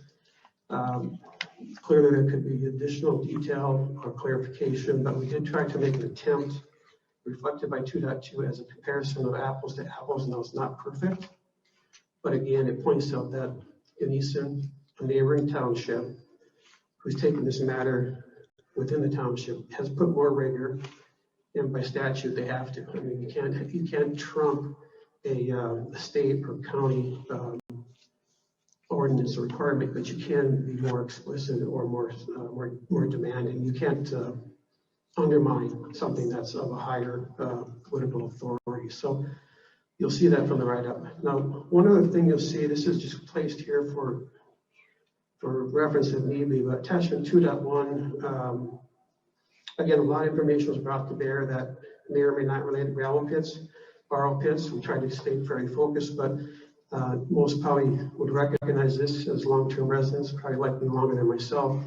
But this township has undergone an awful lot of growth, and as referenced in the narrative, therein lies some of the challenges going forward, because there's going to be more conflict between established communities or neighborhoods and the potential for borrow pits. So anyway, it's just a data point. Okay, next section I'm going to hand off to Melissa.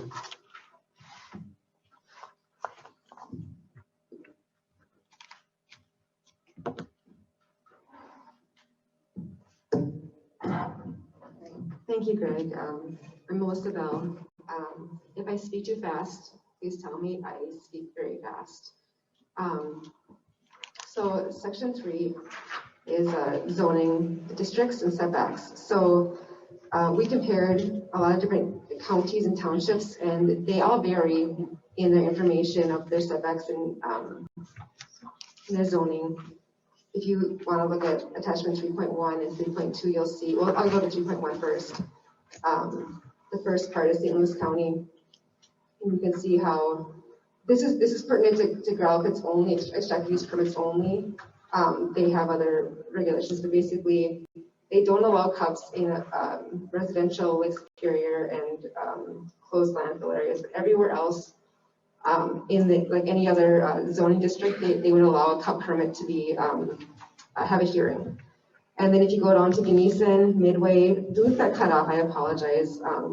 But basically, you will see kind of a trend that every other township or county is much more restrictive of where they allow the zoning to be for gravel pits, which means that they don't even allow an application if it's in that zone. And one thing that we kind of came about in realizing was Every other place, if they mention shoreland or waterfront, does not allow for an extracted use permit. Let's see. Sorry, I'm not as fluent a speaker as Greg, so apologize for that. And then I'll go to section 3.2 just to look at that.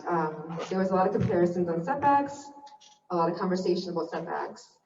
And basically there is no real, every county is different, every township is different. So I think Fredenberg is different. And so when the town board needs to look at a setback, if they choose, they need to consider what's best for us, what's best for Fredenberg. And so everyone was different, which I thought was very interesting. So it just basically says, like, we can do what fits our needs best, protects our township best. And then I know there was a lot of conversations regarding, let's see, partial zoning, whatnot. I did provide, and I apologize, the attachments, like attachment 3.3, 3.4, I didn't get that on there, so they're just documents behind 3.2. I apologize for that. But basically, there's just a lot of conversations from either Jason Hills or Steve Fensky that clarify our right to be more restrictive in our zoning. And I just wanted to put that in there for reference for people who have questions about that, where we are coming with that information.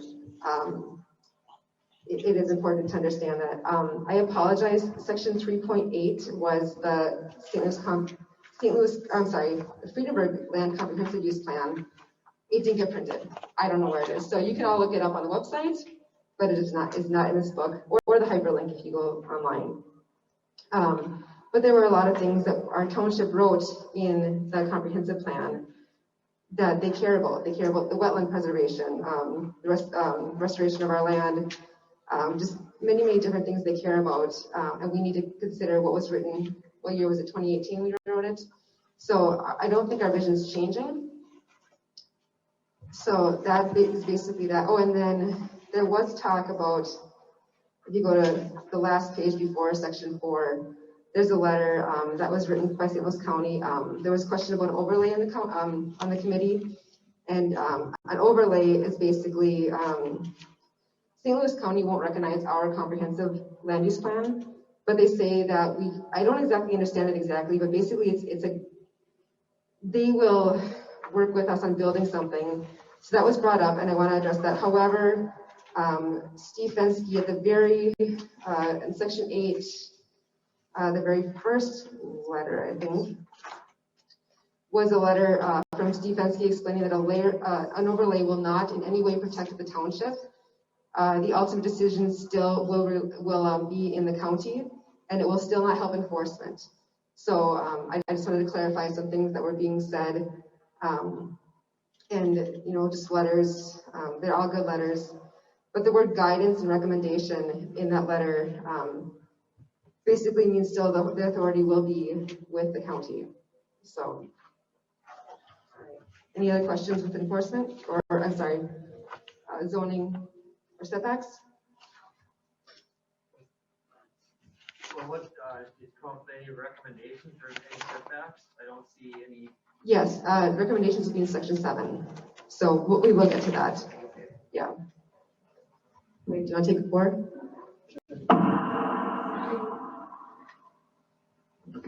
Guess that's a Melissa out bang. Okay, thanks, Melissa. I want to touch on one thing before I go to the next section, and it's just the very last sentence of a very, very short narrative section. It says final section 3 zoning district and setback, and again it goes back to the comprehensive plan. So two things stood out. I learned a wealth of information from all the people that contributed, no matter what side they're on, and what I learned relative to the comprehensive plan that was done here within Fredenberg is that it was never really taken into account. There might have been a timing issue, there might have been an acceptance issue. But even so, as was noted by the state and Navy attorney back to the team, because they've been asked of Deb to inquire, it doesn't have any real authority. The county takes precedent over the decisions. However, again, the very last sentence, I found it interesting, going back to what had been done in 2018, a very well-written document, a lot of focus on the natural beauty, lakes, rivers, streams, and so on and so forth. And it did conclude, as you can see, because that's a literal quote, that the township's natural environment may require adoption of a local ordinance or ordinances. So it was already in the minds of some people 3 years ago that for one reason or another that might be required. So I just thought I'd point that out. So let's move on to the next section, financial and operation considerations. Now, for those that are familiar with the application, I'll return back to it. That's the very last section on that application. And that was brought in as an important item to cover, so we included it. Again, trying to be completely inclusive of people's input to the extent possible. You'll see the write-up and beyond the narrative first page. If you turn to the second 2 pages, the one will probably be, I guess, landscape on your copy, talks about non-recurring costs. So in that case, there was some background provided of what had been apparently spent to date, about $30,000. And then there was both a forward-looking either amount in the form of a range or others TBD reflected for another 11 to 15 plus additional costs. So not a complete view of it because some of these are unknowns, but it did capture that as background. Again, some of it's sunk costs for those that deal with finances. 29.6K is sunk. So we're really looking at the incremental relative to non-recurring associated with potentially an ordinance development. So that's what that is really associated with.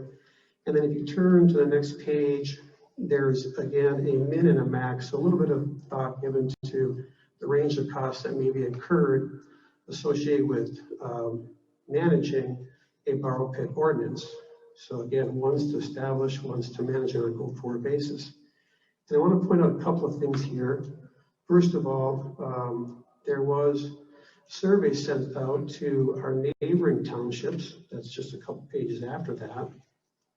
And it included Midway, Duluth Township, Gunnison, Lakewood, and Kenosha. So again, the study committee was trying to draw from as many examples of neighboring organizations, or in this case townships, as possible. And there's some specifics that were gathered there. And then to some extent, to the benefit of, or the best of our ability to pull forward under this min-max. So again, it's a starting point. I don't think anybody believes that it's a non-cost issue to take back or to re-entrust borrow pit zoning to the township versus the county, but there's a lot of potential value, and has been shared openly either through the report or through conversations. At this point, we have very little control over what's taking place because the county basically calls the shots. Now, relative to the same page with the min-max, you'll see on the left-hand margin, most of the way down, additional expenses. And you'll see the reference to 15 borrow pits. That's going to be covered a little bit later. They're actually listed in section 6. Much debate on this, and I think it's important to bring it up here for the board. There is for every person there's a different opinion. Is it an active borrow pit? Is it an inactive borrow pit? Is it a reclaimed pit? Is it a pending pit under the moratorium? We took the number 15 because it drove the finances higher, so that we didn't underestimate the cost or the effort associated with oversight, but also to re-stress a point with little or no downstream emphasis on inspection, enforcement, or reclamation. These pits are, by the correspondence received from the county, considered to be open and either active or could be activated. So we have a big issue here, and it kind of reinforces, again, I'll reiterate, it's not about purely an ordinance, it's not purely about applications. It deals with considering the full life cycle, which would include inspections, enforcement, and reclamation. It's pretty appalling that in a comprehensive plan, probably 80% talks about the beauty of living in Fredenberg and the Great Lakes being 30 or 41%, some huge amount of the surface area. And yet we don't seem to have any enforcement, any control, nor does the county step in to reclaim. Likely we're at a point through the maturity of these pits, some over 50 years, that we need to think about basically reclamation that needs to be thought about. So that's the summary on the financials. And again, it's not complete because it's not something that we got, all the information for, but as a starting point to give us a sense of what might be entailed there. So with that, I'll go to the next section, section 5. Now, another highly debated section, and just to reinforce, the reason why we have sections that we have is on the heels of looking at all of those comparative aspects of the Keneson ordinance, of which I said there was 9. We boiled it down to further conversations around these sections. So there could very well have been more or less included, but these are the ones that we ended up capturing over the time frame we had. Now, for this, there's quite a few references that were drawn from, although none of them are really ideal. There's information out about the concerns around gravel pits and the impact financially. In some cases, it spreads to as well, including quarries. So try to do best with what we had at hand. I'll explain probably the most numerical chart we have, which is on the second page, top. And so in this case, it was the only incident that we directly drew from the 6464 location. Again, it took a lot of effort on the part of the team to stay focused on this as a general subject, and the intent of having something that is to be considered broadly, not specifically associated with a single location. But for this example, we did draw from that because the county had gone on record as one of their statements that there was only 15 homes that were impacted by the proposed site. And they were very explicit, a quarter mile. And those are the people that were notified, and those are the people that they were included in their staff report. When you look at some of the sources that are referenced, they look at, and you see from figure 1 on the bottom of that second page, they look at potentially, and this is not a perfect comparison, but they look at the drop in value based on distance from these locations. I think we've been naive to think that everybody wants to live across from a gravel pit because it increases their property value, or that it does not decrease their property value at all. And that's beyond the issue of quality of life, whether that be air, water, sound, noise, what have you. So in any case, looking back at the chart, we drew from 3 different sources to give an average of value. Now, the first column says tax base, so this is a known quantity. I think I'd be safe to say we all believe that we are assessed on a tax basis below our property value, but whatever the case may be, we kind of like it. We're paying taxes. So here's exactly what people's property-based homes 15 addresses are valued at. Zillow and Realtor.com are 2 other sources. For anybody that's been shopping for real estate, there's some really great tools out there, and they tend to give the buyer, potential buyer, or even the seller a pretty good sense of what they perceive their market value to be. So to try to be fair, at least reasonable, get an average of those 3. You see it the right column. So that gives us an aggregate amount of people impacted. Now again, this is only people within a quarter mile as defined by St. Louis County, which I think some people would dispute that as well, but we'll stick with that as a basis. Then we had some debate about the references being a little bit too aggressive on the amount of potential loss, even though we're only dealing with the first quarter mile versus further distances. But that be as may, we did accept input from one of the participants, again, to try to provide something of a broader base, and they had worked in just a direct dialogue with a real estate provider, and they had gotten an estimate as indicated under the page 1, literally quoted, indicated there would be 10 to 50% detrimental impact to a new borrow pit. You look at the range, and basically the numbers drop out. That singular site, again, this is the only reference we use in the document that I'm aware of, $500,000 to $1.3 million of impact just on the neighboring people. So back to what Holly said, there's good places for gravel pits. There's some areas that are not so good. that was our take at trying to give a sense of that. I will add one editorial because I sat on Zoom calls with the county while they were debating 6464 as well as a couple other sites. And they, as a county, and we could go back to these calls are recorded. On the other two examples, I think one was by Orr and one was by Two Harbors. One, they evaluated at a third a mile and 1.5 mile. And if I recall correctly, between the two other operations, they could only find 3 houses. They took our situation down to a 1/4 mile, and they could find 7 to 15 times more houses in less distance, and they still thought that to be acceptable. So again, there is impact. It's debatable about the financial impact. Nobody believes it's a non-issue. We took a stab at trying to give some level of reasonableness as to what that be that range. So that was what that section was about. With that, I guess we're up to enforcement, and I'll hand it back over to Melissa.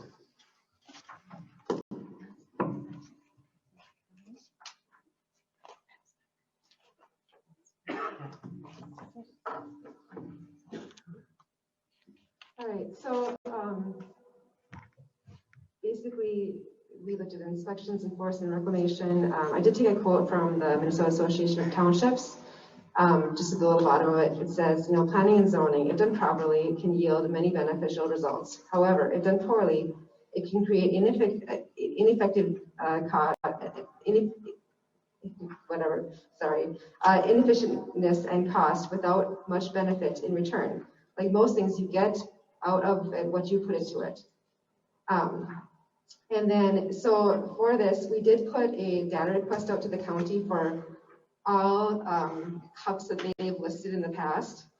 And so they gave us them to us, and they are hyperlinks. There are way too many documents to print out.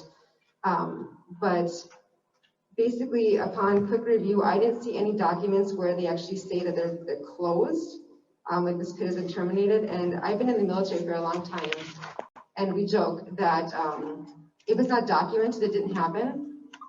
And this is a government agency too, so if it's not documented, how do we know what happened? How do we know it shut down? How do we know it was reclaimed? So these pits, the reason they're listed, I think it might actually be very simple the first year if you guys choose to do this with inspections to verify, yeah, good, it's reclaimed, it's done, checked off, and then document it. I think that would cut down our numbers quite a bit. But until we actually have the documentation from the county or ourselves, that's why those numbers are there. It's not to judge anything or anybody. It's just if documentation needs to be provided. That's extremely important in any business, any government agency. So that's where that 15 came from. I think it will go down quite significantly upon the first inspection when paperwork is done. After this, there was a few inspections done in 2008 for these borrow pits. And interestingly enough, Dirtworks is actually an active pit. The one that Jock Finner was speaking about is an active pit, and yet I could find no documentations on any inspection, anything from them. And I tried to clarify. I said, are you telling me like other than the application and the approval, you have nothing? And they said yes. So after what Jock has said and told me, that is quite surprising. There's just a reference of a few ordinances that kind of come over the enforcement. A permit shall remain issued as long as they remain in compliance. Another one, they always talk about being in full compliance. Failure to comply, the director will revoke. The director is supposed to monitor these things, and the director is Matthew Johnson right now, who was Mark Johnson. On page 3, it says no permit shall be issued to an owner or operator who has not reclaimed a previously approved extractive use or is in violation of the conditions of the permit. It came up at the meeting that there are many of us who we want a building permit and can't get one because the county sees that a lean-to was added onto. It was expanded by 2 feet. They went through the documents, the aerial photos, and realized a lean-to had been expanded by 2 to 3 feet. And so no building permit until that paperwork's done, which is pretty amazing, because how did they not realize that there was issues with the other one? So I think there seems to be a conflict when it comes to the permitting issues. And I think many residents don't think that's very fair. Also, if a pit is inactive, there is a, for 2 years after they've been given their conditional use permit, a permit may be revoked. They've never revoked any of those permits. So, because it would be documented if it was. And then also reclamation shall concur, so it's supposed to be concurrent within the operation. So as a pit is moving, it's supposed to be reclaiming as it moves. So it's not in a spot. And I'm not a professional. Basically, they always are supposed to be reclaiming. I would make it actually a lot easier if they did that. So then when they were done with their operation, they would have a better chance of not having a big bill to reclaim. It would be much simpler. And then also, let's see, if we look at the attachments, we did a pit density ratio. It's on the 4th page, sorry. And we are to the number 15 right now. We have an extremely high pit density from land to pits. And actually, if you look a little farther, right before section 7, is a nice map actually from Dan Seversal. And Dan points out how basically most of the pits are on one side of Fredenberg. And I think it's a good visual for density and just something to consider. And then the other two maps are just things that I got from the county where I referenced some of the pits that they have. So and then also if you look at section 8, I'm sorry to be flipping you guys around so much. This would have been more professionally done if we had more time. That's okay. Section 8, the second page, there's a graph. And there was some debate about that density map being skewed with the 15. So it was asked to also have an extra information, a more active gravel pit status. So the numbers were changed to 6 as listed below. And then same with the other townships. And we are still at the most density of any of the ones in the townships near us. So even with changing the numbers, we still have a very, very high pit density ratio to our land. So that is something to take into consideration when we're looking at this. And but I think Dan Seversal made a really nice map. It's a really good visual for our township. So any other questions about the maps? Greg, you really come on after me. Well, do you want to? Yeah. With this section, yes. Thanks again. Yeah, Melissa pointed to some of the information on density, and it is pretty heavy loaded. You can kind of imagine the amount of encroachment between building. And we think about the growth of the township by population, by houses, and then the ongoing activity in the pit spaces. Nobody's, in the wrong, but again, you got to start thinking forward on what this means and whether the work done on the comprehensive plan means much if we end up having ourselves overrun between the two parties, and to Oli's point that we aren't particular about how we manage that. So I'll go into section 7 and kind of wrap it up here, at least on the overview. So again, section 7 is a narrative, and it does state, there's some differing views on the study group, just like I know there's differing views in the township and different views on the board, because people have different perspectives and they come from a different vantage point. At some point,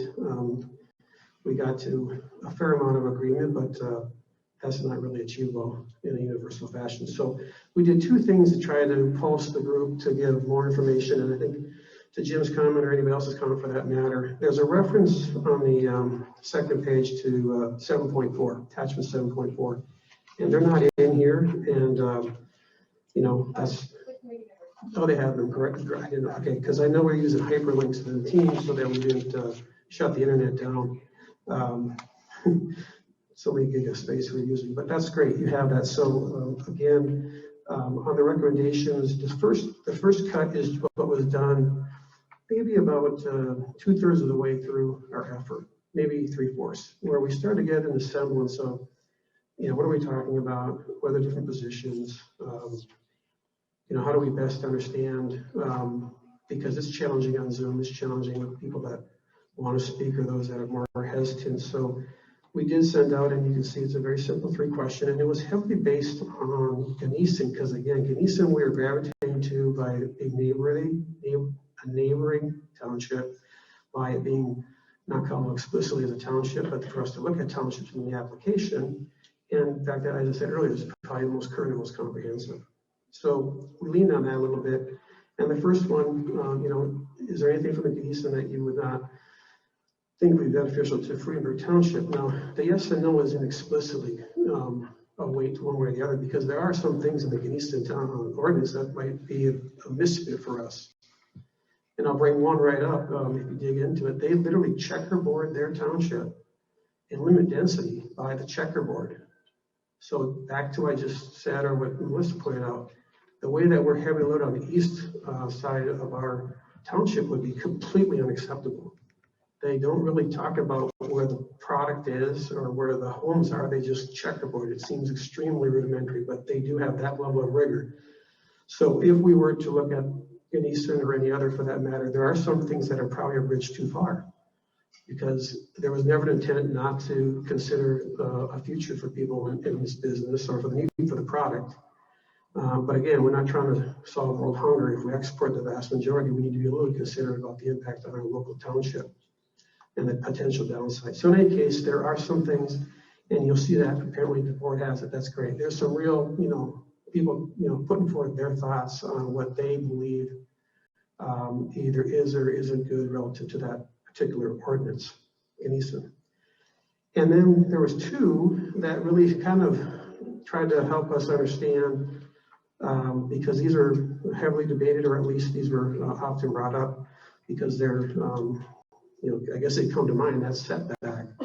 Well, to be relative to the shoreline, which we have an immense amount of waterfront, a real natural resource to cherish.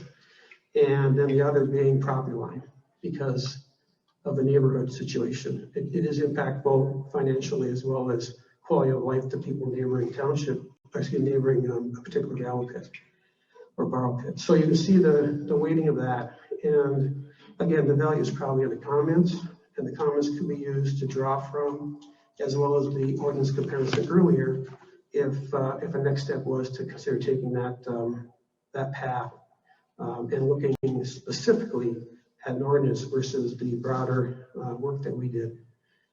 So again, that was kind of a less official, midstream way of pulsing the team. And then we turn the page. We wrapped up our efforts yesterday. So I want to thank everybody that spent time on this. It was a pretty large undertaking once we got rolling. But in any case, you'll see that we asked for feedback, not just on an option at the base of this, but literally what people felt relative to the sections themselves. And, it's noted there, it's not going to throw a decision one way or the other, but we did try to get a sense of how many people bought in to the work done and the general sense of the work reflected by sections 1 through 6. And there are some people that felt differently, but a fair amount of agreement. And then the ultimate decision or result. Now, here again, there had been discussion around more detailed work, and I think we were slightly limited by time, but also the reality is that it is a fairly binary choice. Now, with the ARDC study, they had 3 choices. They had do nothing, take it on, or disallow borrow pits. And again, I want to reinforce, nobody on the committee was saying that they didn't see value or a need or legitimacy to borrow pits. But there are concerns about setback, there are concerns about population density, impact to home value, and so on and so forth. So we boiled it down to 2 choices, and here, much like in some of the other cases, you can see the results of the perspective of whether we would, as it says, reintrust to Fredenberg Township, or whether we would entrust to St. Louis County. And there's a few other additional items then in miscellaneous, because we, in some cases, couldn't get a good placement, or felt because people had shared information, we wanted to include it, even though we weren't going to necessarily directly reference it. So we did try to pick up some stuff at the very latter part of your packet. So with that, I'll turn it back to the board, township board here. Do you have any questions, or if you just want to take this under advisement, and if this is part of your process to pick up at another time?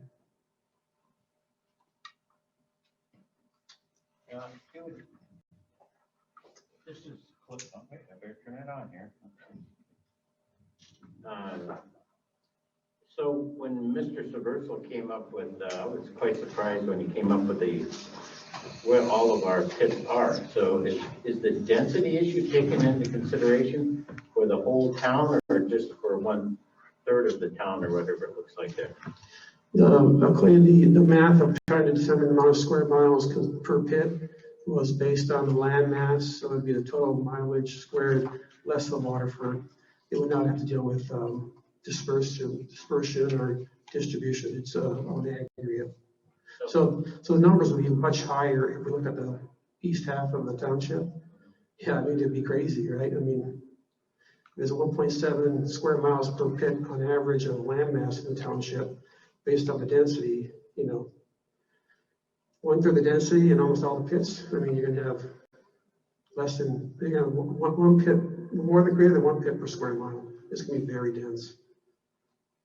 So our biggest, the difficulty we have is where all of the pits are located, the majority of pits are located. That's one of the bigger issues that we have.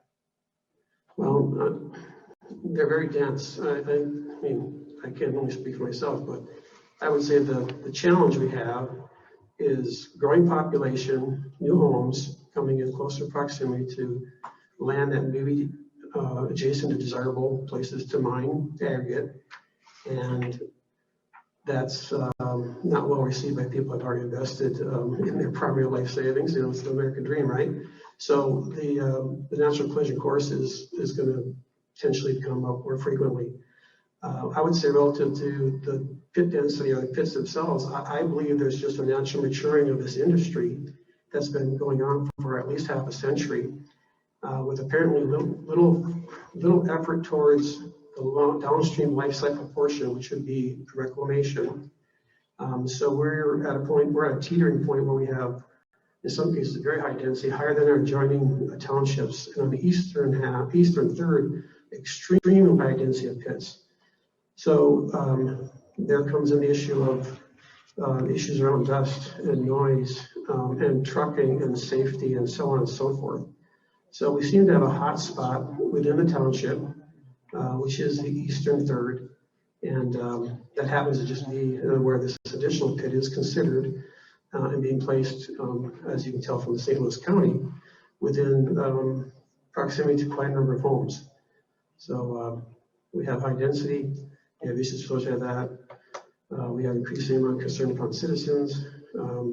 What appears to be very limited concern on the part of St. Louis County, and currently they hold all the chips. I mean, if we were not to consider anything different, then they'll stay the same. And that's the way it reads to me. So I know that the way I view this, and you live in the area, I'm less affected where I live, but the situation really is that you were already living there. It'd be like the circumstance of you moving in next to an airport versus an airport coming to you. So you're living in a situation where you didn't anticipate anything like this, and we noticed by the devaluation of certainly the properties, and you saying, and all of us understanding that your home is one of your biggest investments, and hopefully that you'll be able to sell it and at some point in time and profit from it. But as if we do not do something about gravel pits or the positioning of gravel pits in our town, we probably will be uprooting more people in their homes and in their comfort and their anticipation of some sort of sanctuary.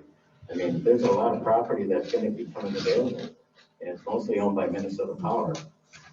And we could end up with pits entirely throughout the entire township, or places where people don't expect them to be. The ones that are already here, they're here. Yeah. The situation is that there's going to be more. If we miss this particular event, the way the county feels about us today, there will be a lot more. Yeah, I just want to comment on two things. One, the study group, myself included, tried to be open and again, really not get distracted by 6464. So, that was the tack taken, and, there's going to be natural bias opinions, but that was the tack taken. So hopefully the information provides more general background. I would say at a high level, if I summarized it, what I've learned is there's 3 categories of activity that are associated with gravel pits, from those that are to some extent impacted or involved, both operators as well as residents, residential individuals. You have the upfront part with the ordinance and regulations. There, as Melissa said, there is a wide spectrum of regulations. And any township that's taken this on is more rigorous than the county by law. So to believe that this isn't happening, even though it's not pervasive across a lot of townships, is a misnomer. So first is, regulations are good for everybody to the fact that it allows the operator to know within what bounds they are supposed to operate, and allows the people impacted or residents to know what reassurances they have. And I could pick some particular ones that would even improve probably some of the pit locations we have, just whether it be berming or dust control or other aspects, just to be more amenable to the citizenship, not to shut down an operation. And the second is the application and the approval. And the way the state goes through this, the way the county goes through this and establishes their forum and their staff reports, it's arguably where they do anything but look at zoning. It looks, this is Greg speaking, not as chairman or as the study committee, they seem to look almost exclusively at zoning. And that's a good reference because it's pretty binary. It's either zoned that they can be allowed or not. But within their own application, within their own study, they have 5 sections dealing with compatibility and others, and they show no regard from what I can tell. Those are tough, those are rather subjective, but a distant party shows limited concern in comparison to people within the same bounds or property bounds as in the township. So the application is a second piece that relinquishing that and trusting that to the county is put us where we are. Then the third piece is the enforcement, inspections, enforcement and reclamation. I'm only going to take reclamation out of it because I think reclamation is really important. No matter where a pit is, eventually hopefully has life beyond that. All these applications are asked to talk about reclamation. Some applications require a lot. St. Louis County, not particularly much. If I was a young operator, I would recognize I'm about to retire or be in my senior years. And it's not on the forefront of my thought. I'm trying to make a living in mind, but at some point these things do age and we need to consider reclamation. So whether there is enforcement, which we question is happening, well, inspections and enforcement or reclamation should be a very positive thing. It might be costly, it's an end of life cycle cost, but it's really on the owners of the operator to do that. When they sign up for this, they're asked to set aside topsoil, they're asked to put forward a plan for reclamation. It might not happen for 50 years. Doesn't mean that we don't need it to happen. If land is as valuable as it is, let's start looking at reclamation, and that starts with inspection and enforcement, which I don't believe the county is doing. So it's not just an ordinance. It includes the applications and review and the decisions made on that, and it includes consideration on downstream life cycle, which would be inspections, enforcement, and reclamation. So anyways, a little broader perspective that we didn't necessarily cover, but is what I learned going through this, and hopefully there's considerations made and determination on part of the township board as to what's the right way to move forward.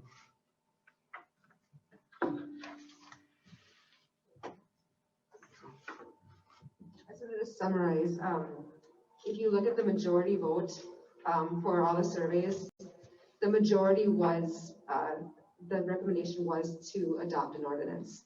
So I'm sure you guys see that in your last section, section 7. But the recommendation is from the majority. There was a minority, and all the notes you guys have, everyone's notes, because we wanted to make sure if someone had an opinion that wasn't the majority, that their voice was heard for you guys. But understand that the majority did want an adoption of an ordinance for more protection. So thank you.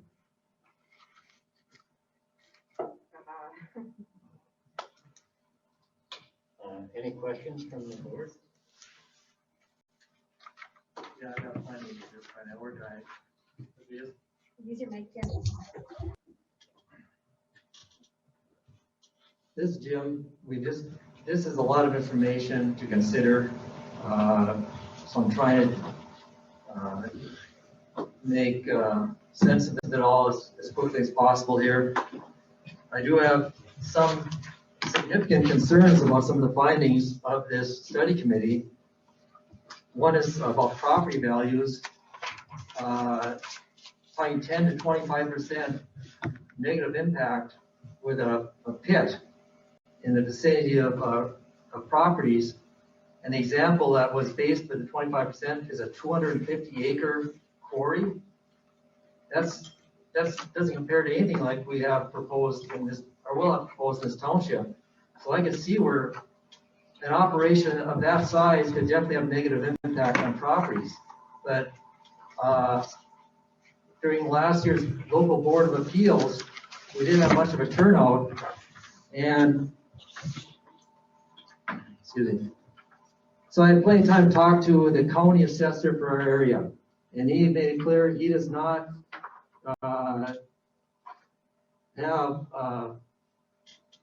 feel it negatively impacts the values of the properties with the pits that we have in the vicinity of the properties. That's what he told me. Jim, can I make a comment on that one? If you look on number 2, they actually used a 10% loss or 25% loss. That 30% was on the quarry, but when they were looking to find one on a gravel pit, what they found is this 10 to 25%, but there was no real graph to push it. So if you look on the top of this page, number 2, it says 10% loss or 25% loss. So they're using all the different losses. There's definitely an impact of some sort, and they're just showing you the different amounts of it. But I don't think it's even been proven, even in our township, with some of the sales that has actually occurred. Where would you look for? Well, for just that? talking to the assessor, I'm just expressing my opinion. I disagree with it. I think there can be a negative impact on as far as appeal, possibly to some people, but actually on the value, it appears to have a negligible impact. Definitely not what we're seeing here. So I disagree with the impacts. And also, it was brought up that in order to receive a permit, there couldn't be any negative impact on properties. Well, how are you going to determine that? To grant someone a permit. You go out to a quarter mile and see if there's an estimate, go out and have assessors say, yes, it might negatively impact that property. I think that would be a big hurdle legally to enforce for someone wanting a permit, saying that someone half a mile away or a quarter mile away, oh, you're going to impact my property by a certain percent, you can have your permit. I just don't see how you could do it. So that's another one of my concerns. I'm reading about the zoning trends. I read about zoning trends. It felt that more townships are taking on zoning to protect their interests, local interests, when in fact it's just the opposite. That townships in this county are dropping their zoning. And for one of the reasons I brought up last fall, why I'm apprehensive about zoning, is that Kenosha Township dropped their zoning in large part because of legal liabilities. So I don't agree with that. More townships are taking on zoning. I think it's just the opposite. May I make a correction on why they dropped their zoning? Kenosha? Right? let's see. The reason they dropped their zoning was because of the way that their property, because of the types of property that are developing in their area, quite different than ours. We have people on Zooms. Yeah, I know, I'm trying to get it on. Hello? It had to do a lot with the fact that they have that large development. Not working again? Thank you. It has to do with the amount of development that is going on now, because they have such a surge in development. And they never really had a difficulty with gravel pits. Their gravel pits are all down at the end, down by Caribou Lake. There's three active gravel pits down there, 2 county pits and 1 private pit. And 1 pit that is in the process of being reclamated but hasn't been. It's owned by Eula Brothers. They're still using for staging types of things. Since they have put in their sewer system around their lake, it's dramatically changed the types of development that are coming to their town. They're getting to get much bigger properties. They're getting multi-level apartment buildings, for instance, on the golf course now, and the extraordinary amount of development that's happening up at the intersection, which is like the Super One and St. Germain's and all of those. It became most difficult for them to do the zoning in those areas. And their maturity is a lot different than ours. They don't have much lakeshore. Most of that lakeshore is in Grand Lake. They just have a little strip of Pike Lake is what they have. The majority of their difficulties were just managing, and I think they were only at that time spending $3,000 to $5,000 a year for zoning. That was their total cost. And they had, I never really got they had a difficulty with some zoning, but it had nothing to do with gravel pits. Because they did not have a difficulty with gravel pits because of where the gravel pits were placed. I went out there and I looked around, the gravel pits were, I don't know, I suppose the closest house would have been probably somewhere in the neighborhood of, I'm going to say a half a mile or more. And they were all tucked back in the woods with very, very substantial screening. Here we're talking about the zoning with the county, where the gravel pits can be within, a couple 150 feet, 250 feet. I know that you or myself, if somebody was placing a gravel pit 250 feet from my house, not from your property line, but from your house, I don't think you would be as happy about that happening, and you know it would affect your property, and you know it would affect your life. I remember not that many years ago that people were complaining about sea doo out on the lake. But nevertheless, there is an impact, and it's an impact of the quality of life. So if we don't decide to take care of this, you will see there will be people living there who will eventually decide that they don't want to live with all the noise anymore. And then there will be more gravel pits in that area. Now you gotta remember that most of the gravel pits are in one portion of the town. I know I was sitting in one of my friend's houses over the period last summer with the activities that were going on the property. Oh my goodness, he was, I don't know, he was probably better than a quarter of a mile away, but it sounded like it was sitting on his table in a screen porch. So that's just what I have to say. Those are different comparisons. I still believe the zoning trend is for townships to drop zoning. That's my opinion. As far as the density you're bringing up, I believe that the reason you have more gravel pits on the eastern side of the township is because of the quality and the quantity of gravel, its availability. And that's a big part of it. So it isn't, and to say we have a certain density of gravel pits, we have 4 operational commercial gravel pits in the township right now. Sure, there's a lot of places that have been dug up, private commercial pits, but there's 4 that are operational. And it's true, all of them in the past, the legacy pits that have been in the minimum are inactive right now.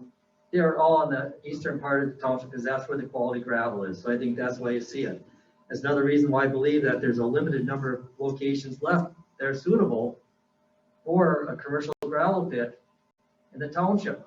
Just Until because somebody else sells a house. Well, as soon as somebody else sells a house that's over there, if they have good gravel, St. Louis County's going to say, put in another one. Well, it also has to That's do what with, happened with this one. you still have to have reasonable quantity and quality of gravel to make it feasible. And I think just with for a commercial gravel pit to be developed and with the current restrictions and just the way the property is being developed and subdivided, it's becoming less and less of a concern. In my opinion, where you're going there's limited locations left where it's feasible to develop a gravel pit. Again, that's my opinion. When we started this, I was concerned about a proliferation of gravel pits throughout the township, but this is what I've learned in the 8 months or so we've been doing this. I think we're just running out of sites where it's feasible to do it. I do not buy my gravel from the Kineskis. I buy them from other places, and they're very competitive. Well, So I think 90%, 95% leave here. We've been hauling Fredenberg Township and Gunnison Township to Duluth for 50, 60 years. That's all we've been doing. So Jim, can I ask you, how many gravel pits do you think is acceptable then to be here? You seem to think that there is no more places for them. And you seem to think that the county is going to keep on protecting us because they've done such a good job. No, But we know that they have not.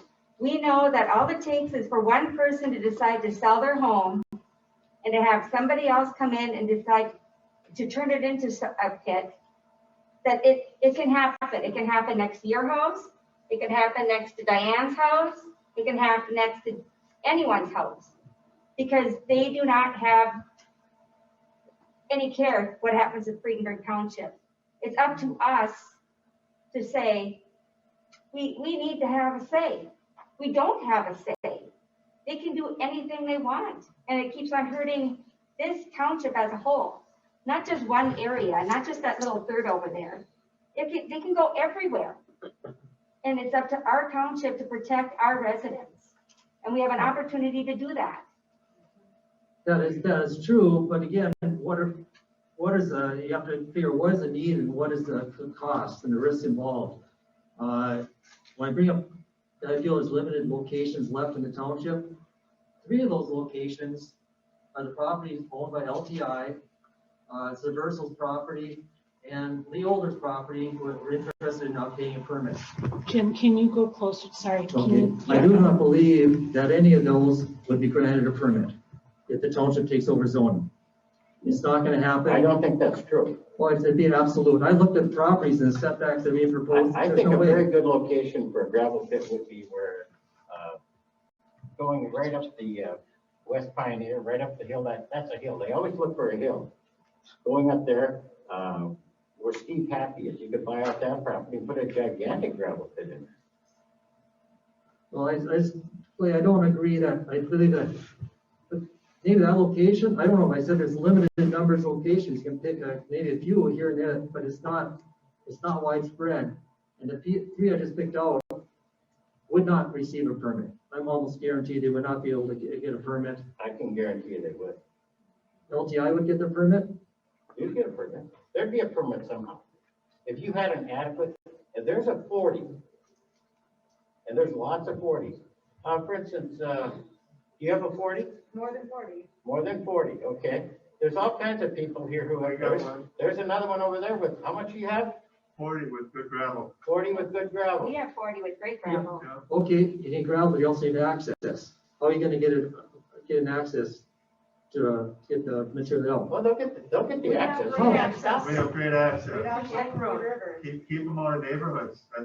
Keep them out of neighborhoods. There's no gravel, they can make their own access. Is this? That's what they're trying to have gravel. You can't use the township road for access. Yes, they can. Yes, they can. The township, we take state money and we are obligated to allow the county or a gravel pit operation to use our roads. And we went through this already, Jim. It's less than $10,000 a year. So you say, with the state money we can get from roads, is it less than $10,000 a year? Well, I know, but we take it. Well, that's one option. I'll take it if prevent the pits. What you forget is we have taken. And we did work with those roads. There's probably a sunset maybe after we out of the taking, I don't think you're gonna stop taking $10,000 to the state for one. Well, I don't want to spend tens of thousands of dollars administering zoning. You're not gonna spend $10,000. It's gonna cost us at least $15,000 to enact zoning, and that doesn't even include the burden, which I think is the paramount concern I have, is a burden the township would have of the legal liabilities of the zoning and its enforcement. And that is, that's undetermined at this point. No, because everyone that I had spoken to, their difficulty was not with gravel pits. If they were monitored and controlled, just like Denison, their total cost of zoning, I think, is $5,000 a year or something, $6,000 a year. And the gravel pit problem is, I don't know, it's hardly anything. Once you get through the first part. But if you don't take this step, you, Walter, and Tim will be the godfathers of gravel pits in this town. So everyone you drive by, you will. Come on. Okay, hang on a minute. Now it's my turn. Please. Hold on. Hold on, Tim. All right.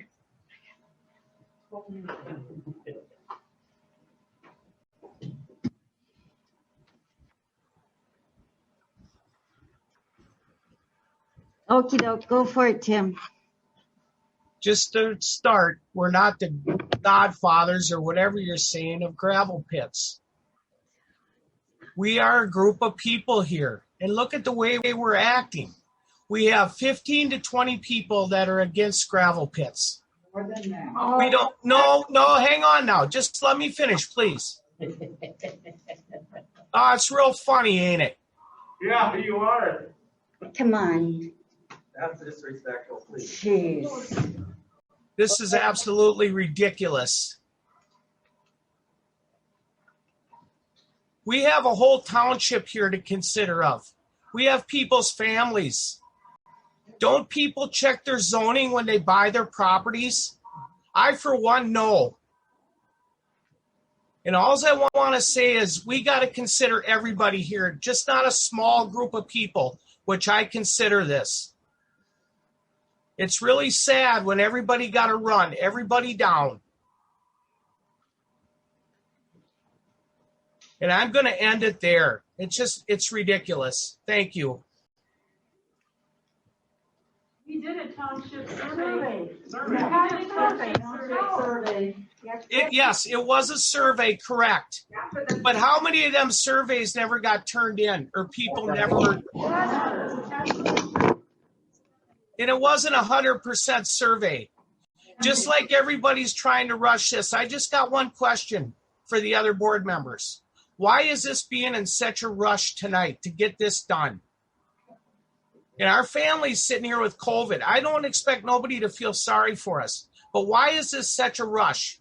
Can somebody answer that? Clay or Deb or Jim, why is it a rush? We'll answer it. We've been at this since, I've been at this since the end of February. I understand that, Clay, but... I have taken a great amount of my time to work with this. Now, the only reason you didn't get extension to your campgrounds. I'm not talking about that. I'm not bringing that up. I don't want to talk about that. That's over and done with. I accepted that. The county would have given you the permit, but Minnesota Power wouldn't have. True, but it's over and done with. I accepted it. Okay, so what all we're requesting is that we move ahead with an ordinance that can be done by this town. If we don't, the town will be different. Right, by the town, Clay, but this study committee, it was stacked. You got to even admit that.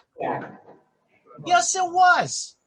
The majority of people that were on that board are against gravel pits. Everybody could be on that study. I understand that, but everybody don't have all the time in the world. Nobody did.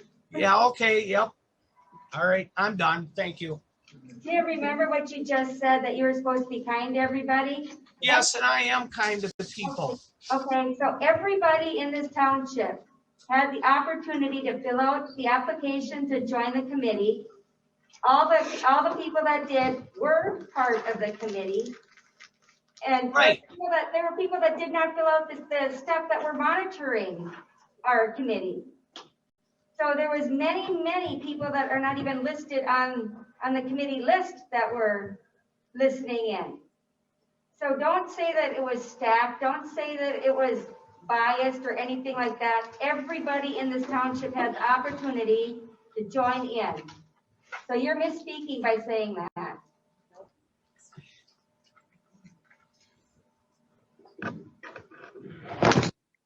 I don't know whether we're gonna change any minds tonight. I think Jim wants to do more graphics. That's, No? You wanna see us control graphics?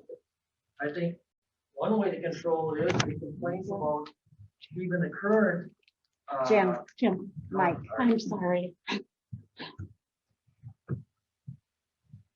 The complaints, one of the big complaints I hear tonight is that even the regulations and the restrictions that the county imposes on their permits are not being enforced.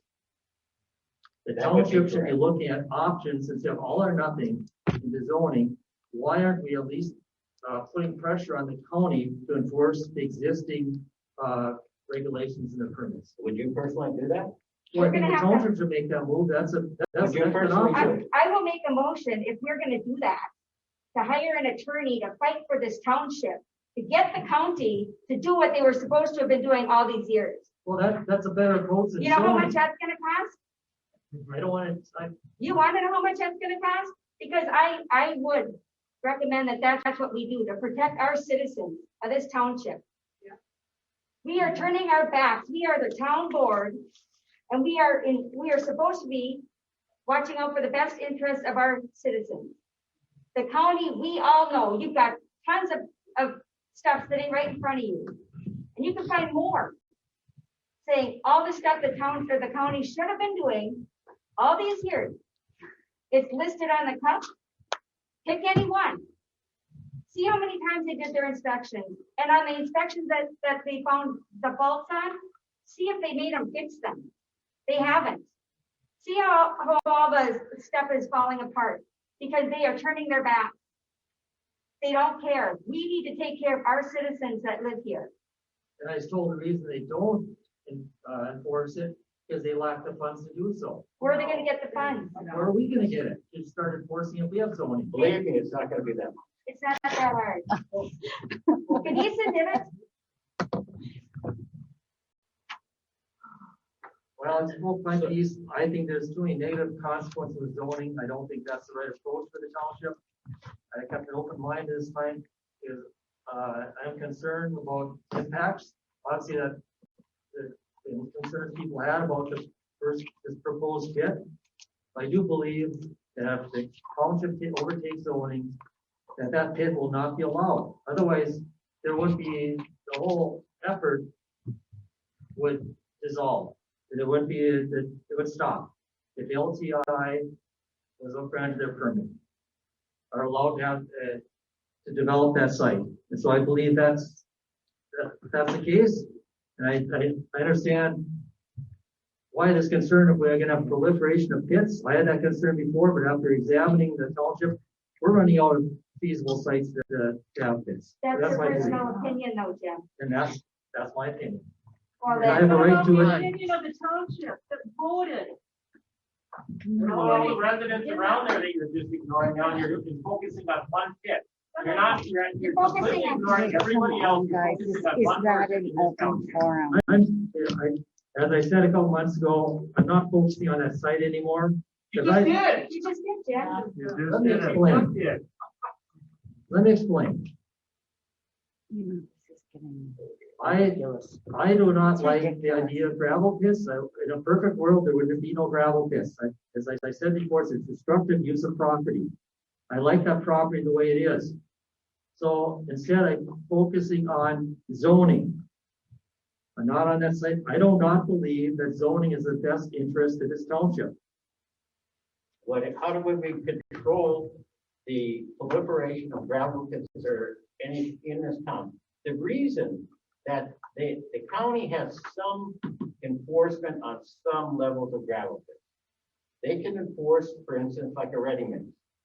They can enforce Yulin Brothers. They can enforce a Northland. Why can they enforce them? And those are the only ones. And this is directly from Mark Johnson, who is the former PNC. He said the only reason that they can do anything with them is because they withhold cash until they come into compliance. But the small operatives like the Kineskis and all these other pits, they have no way of doing anything with them because they, just like you said, they don't have the cash to do it. So what we're going to do is after this day, we decide not to do anything. There will be dramatic changes because Mr. Nelson is going to put them all over the place. And it's going to be pretty easy. Because even the people that are holding their property right now, as they're grinding next to them, they're going to say, you know, I don't want to live here anymore. I've got a 40, it used to be a golf course, but I've got a 40 sitting here now. I'll just go, somebody else sell it to them for, what? I'll sell it to them for $600,000. They'll go right down the Olson Road to make the improvements, get right out there. And pretty soon, maybe that the new highway, the new road going through will be an all-weather road. So maybe it won't be shut down at any time of the year. And then we'll just have more gravel pits, which will be fine for you because you're going to live a long time and you're going to look at it. I'm not going to live so long. There won't be as many, but there will be a lot of gravel pits. Well, it's obvious there's difference of opinion, but right now we have an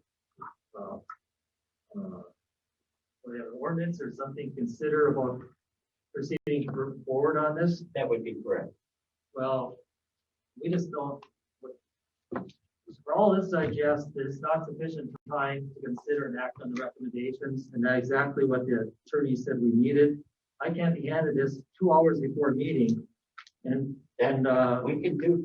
And I'm not supportive of moving forward when I have such serious concerns about in doing so. What about public hearings? Has there been nothing? There would be public hearings. Yes, there's about 4 steps left after this before it would actually be adopted and ordinance. It isn't tonight that we're getting an ordinance. There is a public hearing that would happen probably sometime in March. Can we visit this at a later date? And that can't happen then either. Say it again. Say it again, Tim. This is Tim. Can we approach this at a later date? We could probably just not approach it at all. Well, then could I make a motion to end everything? I guess you can make a motion to end everything, yes. Yeah, I would make a motion to end everything, zoning and everything, and just leave it rest.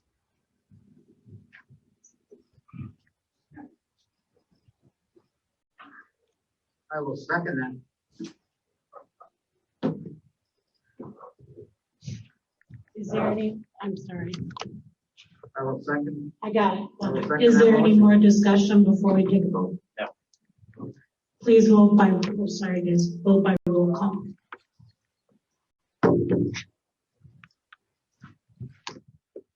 What is the actual wording of what we're?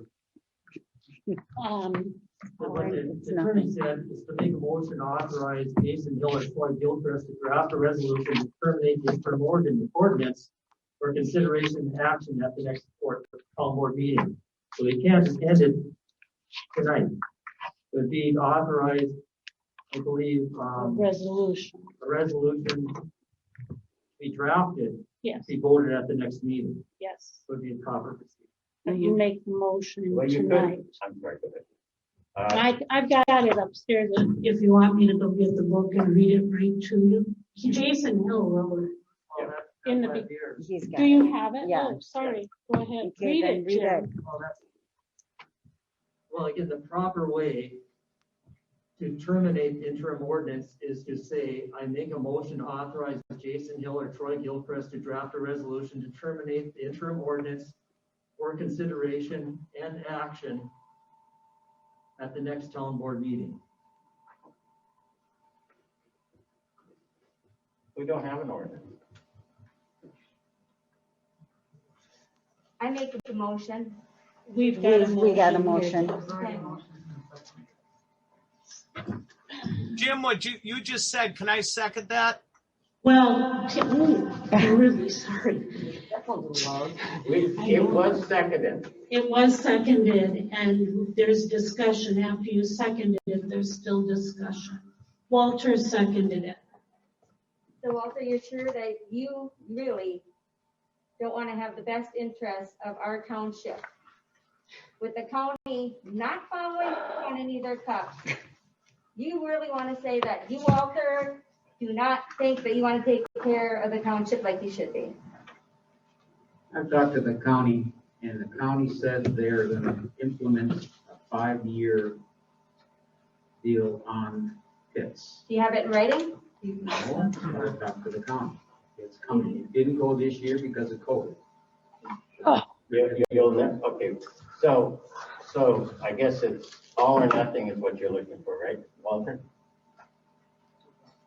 No, I'm just looking out for the rest of the people in this. You're looking for one company. Yeah, you're looking for one company, that's it. You're not looking out for the whole township. You're looking out for one company. If you looked out for the whole township, you would be saying, gee, that's true, that the gravel pits do have an awful lot of conditions they have not met. And it'd be nice if they were met and they were reclaimed so that our township stays beautiful. But you're not saying that. One company, wasn't that why all this was started? They're the ones that opened the Pandora box to our eyes to see what the county has not been doing for us. Yeah, it was their permit that opened our eyes to see just how crappy St. Louis County has been taking care of Fredenberg Township. They don't do a good job, they haven't done a good job, and they will not continue to do anything good for us. They've had many of options. They haven't even tried to come forward. They know what's going on. They haven't come forward to say, gee, maybe we were wrong. I haven't seen them once come forward. It's been a year. Yeah, all we had is Keith Nelson come here and yell at us and tell us how sick he is of Fredenberg Township. And we've been told multiple times. This is This a is board, not open this is a forum. board discussion.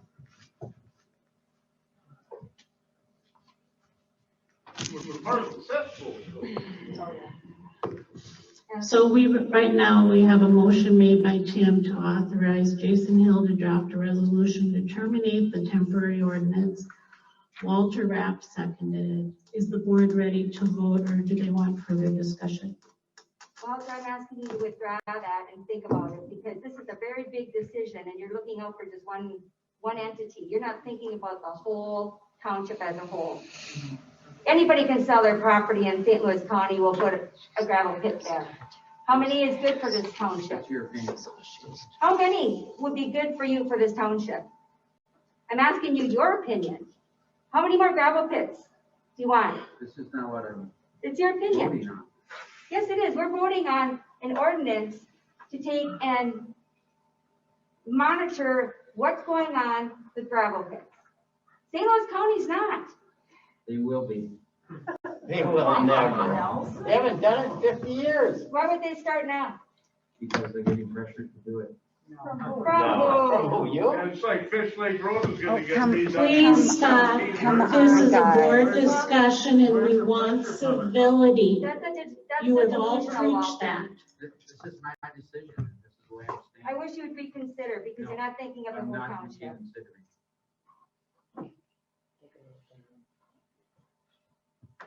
This is Jim speaking again. I think it's inaccurate to say anyone's looking out for just one company. I'm not looking out for one company. I'm also trying to represent not only people that oppose this pit, always have, but also our pits in general, but also people who want to develop them, like Subversals or the older wants to expand, is waiting for a permit. Otherwise, his pit's going to shut down.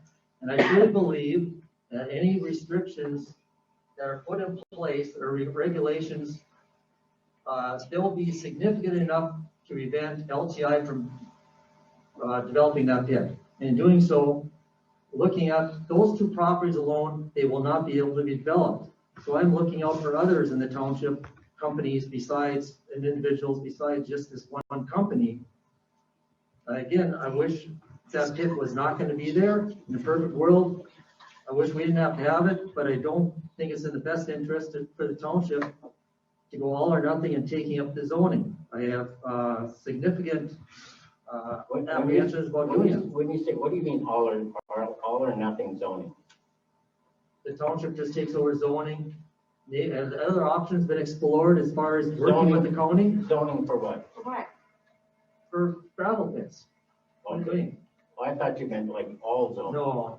You know, again, that question gets brought up, and I agree with, it has, that the township does have the right to just take up zoning for gravel pits and borrow pits, even though, our attorneys, several attorney law firms have advised us that.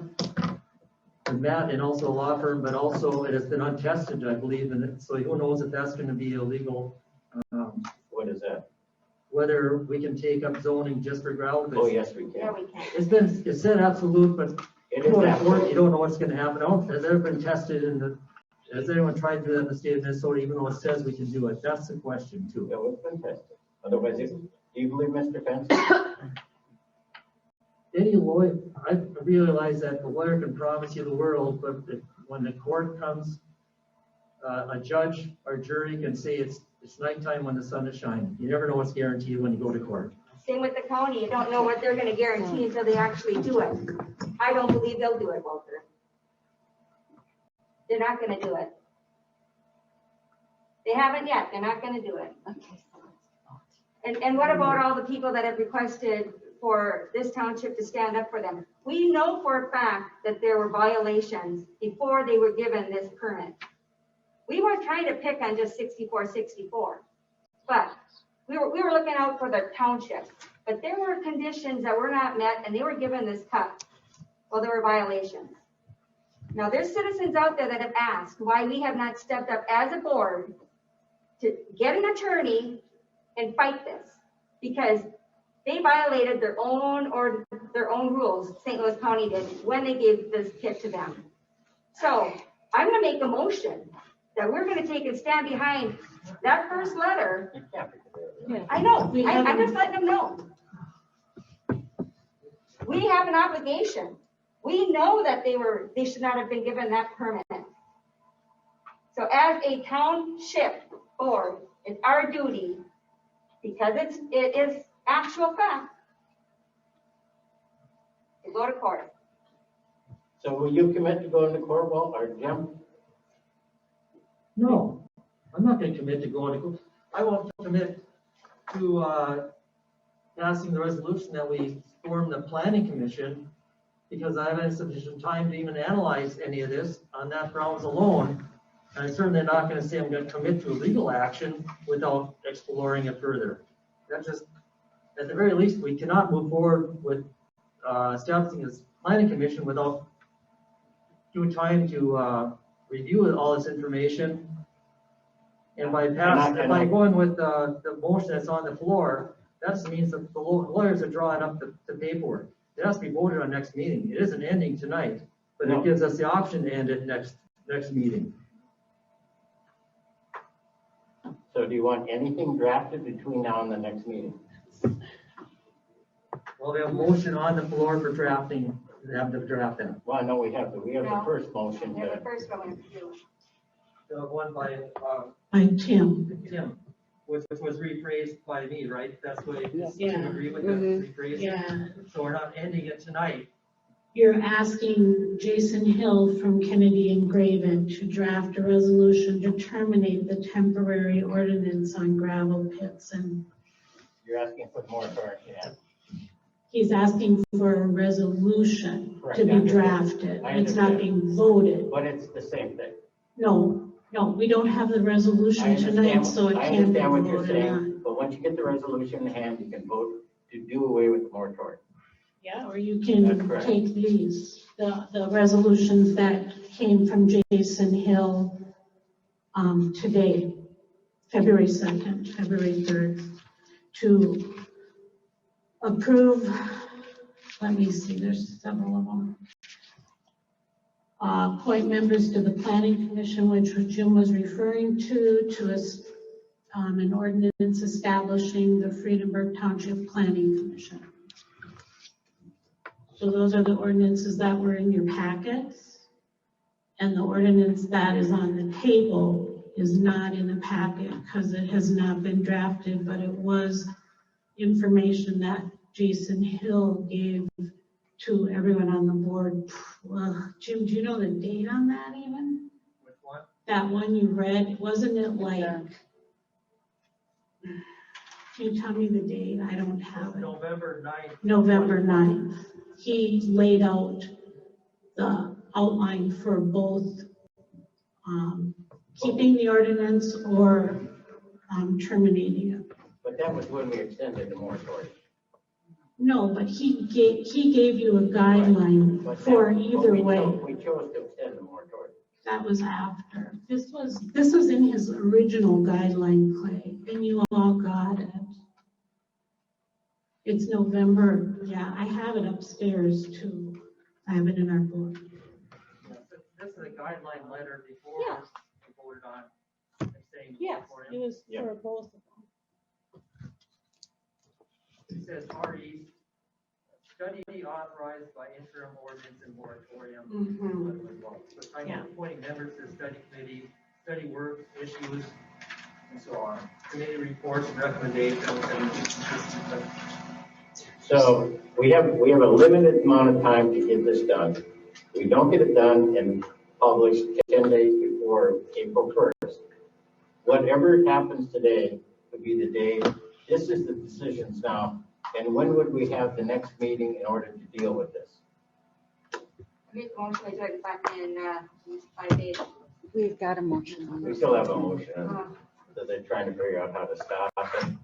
So are we at a point where we want to take a vote on the motion that is on the table? Is there any further discussion? I would like to do it by roll call, please. So what is the motion that's on the table? I'm not even. Tim made a motion to authorize Jason Hill to draft a resolution to terminate the temporary ordinance on gravel pits and borrow pits. I don't have all the exact things, but it's to draft the resolution. So I'd like to table this to another day. it's already got a second, Deb. Is the board ready to vote, or is there further discussion? Okay, by roll call, Clay, No. Deb, No. Walter, Yes. Jim? Yes. Tim, you're up. Yes. Motion passes. We will contact Jason Hill to draft a resolution to be presented at the next board meeting, which would be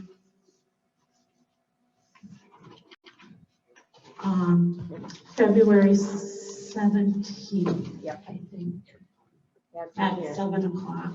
Yep.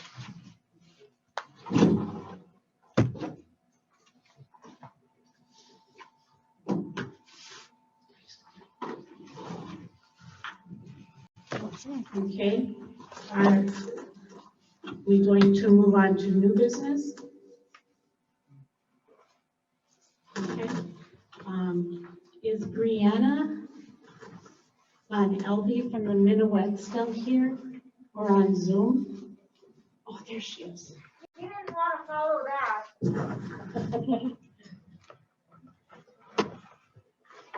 Thank you. Hi. What, do we need to sign something? You Very disappointed that you don't care about your residents. Me too. Goodbye. Wow. Yeah, for leaving. Thank you, Deb. How did you guys know what was happening? You didn't discuss it all. Need a big plan? So much Make a big for plan. civility, Like- Deb. Oh, serious, Deb. Come on. Wait. We have enough. We have three. Jeez. civility. I'm sorry, I don't believe you. I'm going to note that Deb and Clay have left the meeting. Deb hasn't gone out of this meeting yet. All right, Clay has left. Seriously, Jim. Civility, yeah, Patty.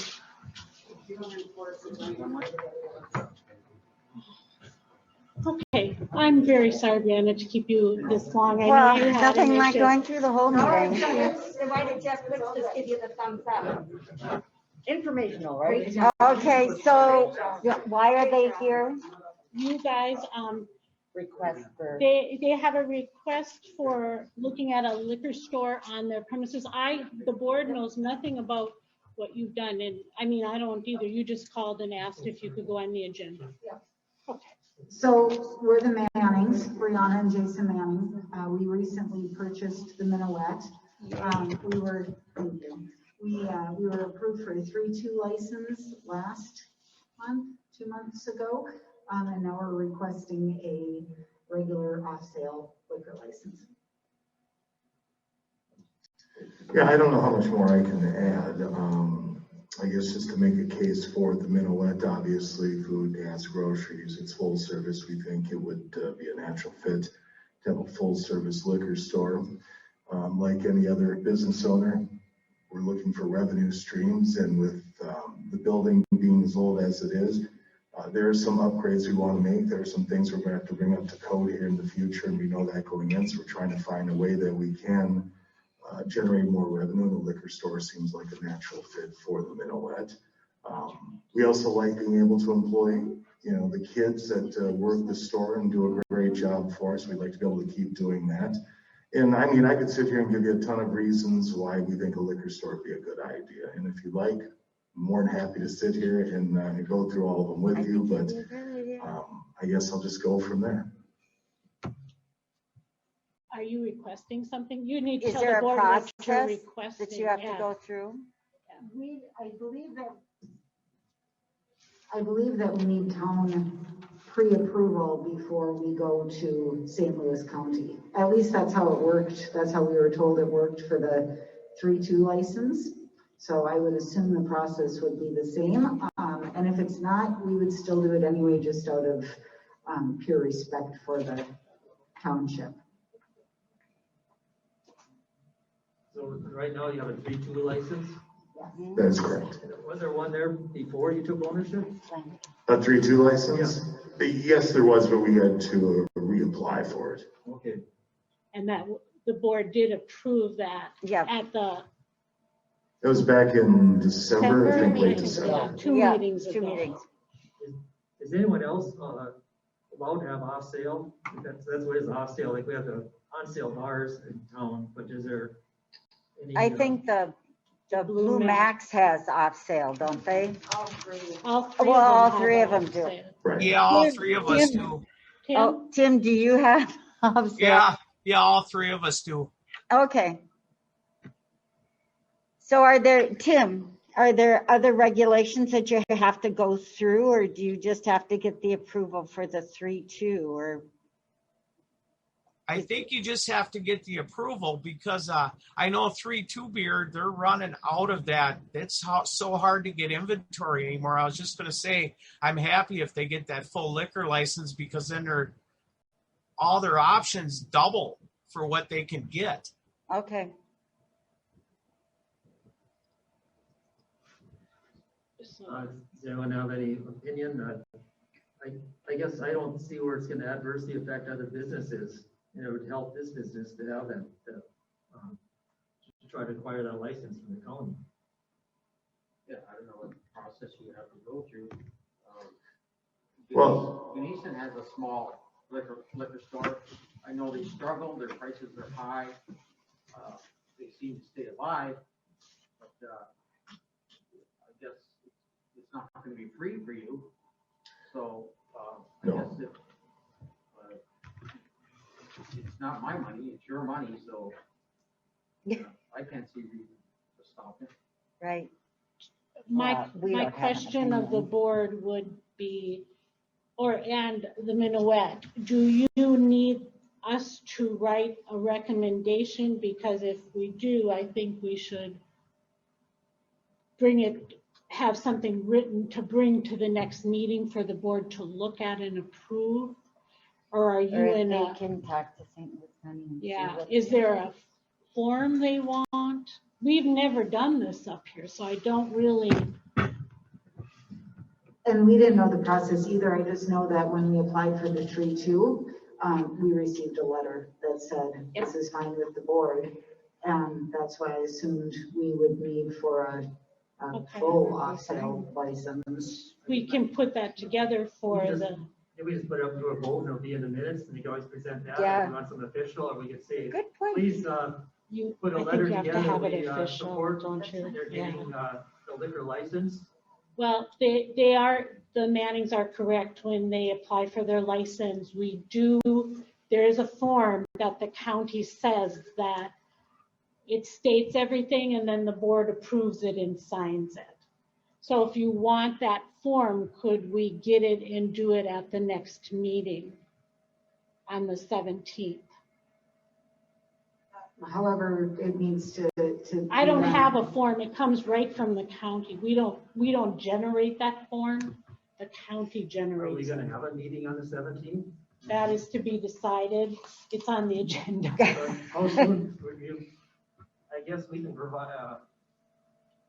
I can't speak for the board, but if we're vote, we're not objecting to you getting the license, first of all. And we start figuring out how we can assist you, or what, you know. If someone wants to make motion that we contact the liquor board Tim? to get a letter Tim, and then have it approved at the next board, Yes. meeting, we can do that. so in order for you to sell off-sale liquor, did you have to do something different? No, it's a separate license. Oh, They're applying for a separate license. but you don't need the board's approval for that? You know, I don't know for sure. It's our bar license or on. I always thought went with on sale and off sale at the same time. It went through the county, County? Jim, yeah. It Yeah. does have to, it is a new, Okay. it's a separate entity, it's a separate license. Because you will have a door, or there's, you know more, you said there has to be an entrance and things like that. Yeah, because Ganesan, down at the Ganesan store, they had to put a separate entrance into their building to have it. You couldn't enter it from the gas station. No, and I've been talking with Jody at the St. Louis County. I know everything that we need to do to make it completely up to code. We just want the blessing of the township to be able to move forward. I wasn't exactly sure how that worked. I just assumed that you guys will only allow so many, or however that works, but. Not that I know of. I don't have a problem with it at all. Well, apparently the board does not object to you, so I guess. You need to make a motion, Jim. You will need to make a motion so it can appear in the minutes. Okay, then I'll make a motion that you want to say support? Yeah. Their request to obtain a liquor license? Anna. On and on. Are you saying on and Anna. off sale? No. Off sale. Yeah, a full off sale. Full Off off sale. sale, yeah. I'll second that. I got it right. Was the first, yeah. Wait a minute. Can you wait so I can read it?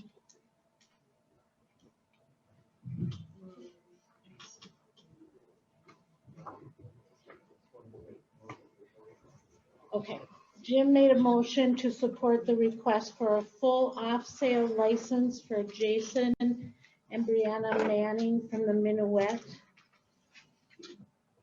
With that, okay. And Walter, you seconded it, did I hear? Okay, By roll call? yep, roll call vote. Deb? Yes. Walter Raffy? Jim, yes? Tim? Do I have to sustain? No, you're just supporting it. You can't vote Okay. on their license. Yes. Motion passes, so I'll put it in the minutes and then I can contact maybe if you contact her and have her send me Yeah. something, we'll present it to the board. Okay, Thank you very much. you bet. And welcome. Thank you. Thanks. Sorry for the long session. What are you gonna do? Nothing we can do, that's right. It passed by a motion of 4 yeses, 1 absent. 1 absent. Next on the agenda is the Fredenberg Annual Township Meeting on March 9th. Walter listened to the seminar with me. Yes, and they recommended us to move it, and I would like us to move it to August 4th. Okay, but we still have to meet on March 9th Right. and recess it. Recess it. Because you can, in the state of Minnesota, and Steve Fensky stated, we're required to have an annual meeting on the second Tuesday of March every year. Every township, it's called Township Tuesday. So, we would still have to publish and advertise for the annual meeting, and then we can meet.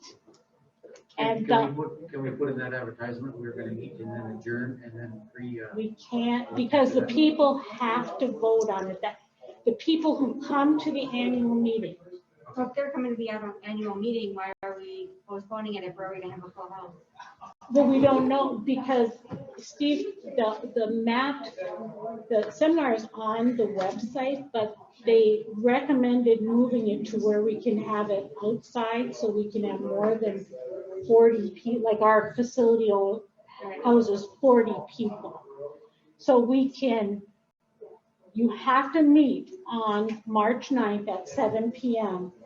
and the moderator has to take a vote to recess the meeting to the date and time and place. So where will we move it to? outside. Pavilion? Outside? Yes. Yep, August 4th. So that's why. No, I mean on March. You said on March. Oh, we'd have to have it here. Okay. We'd have to do it like tonight. We'd have to do it Zoom. We'd have to do the FM, and we'd have to do in person.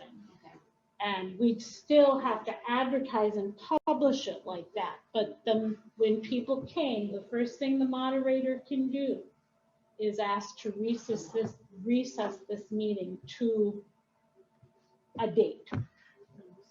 You know, it could be, when does Duluth get September warm? 10th. No, it has to be July 4th. before September Yep. 29th.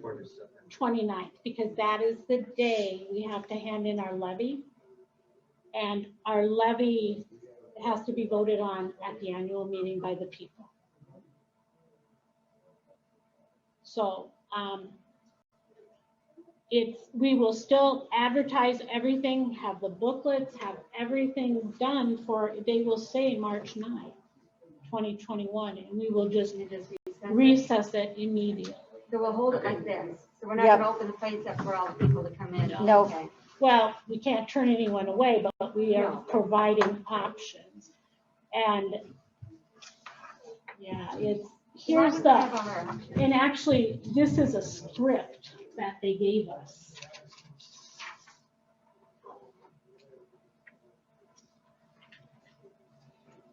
That was from Steve Fensky. That's the script that they wrote up and said to say at the annual meeting. Oh, that's cool. So the board we need to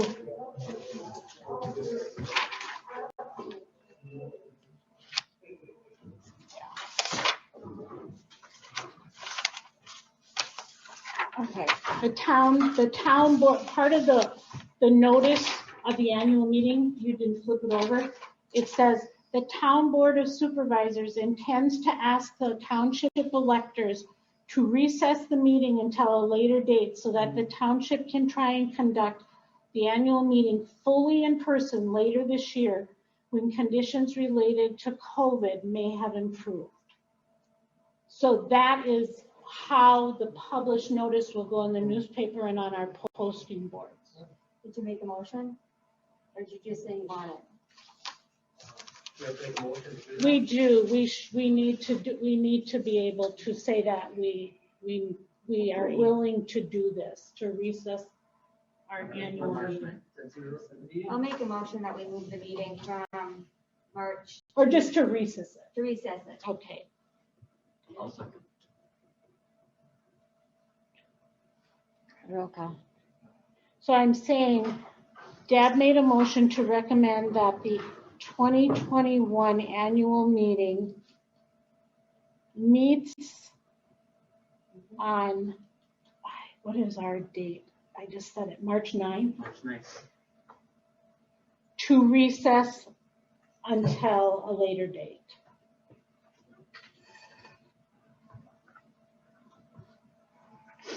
Okay, so Deb, do you want me to read it?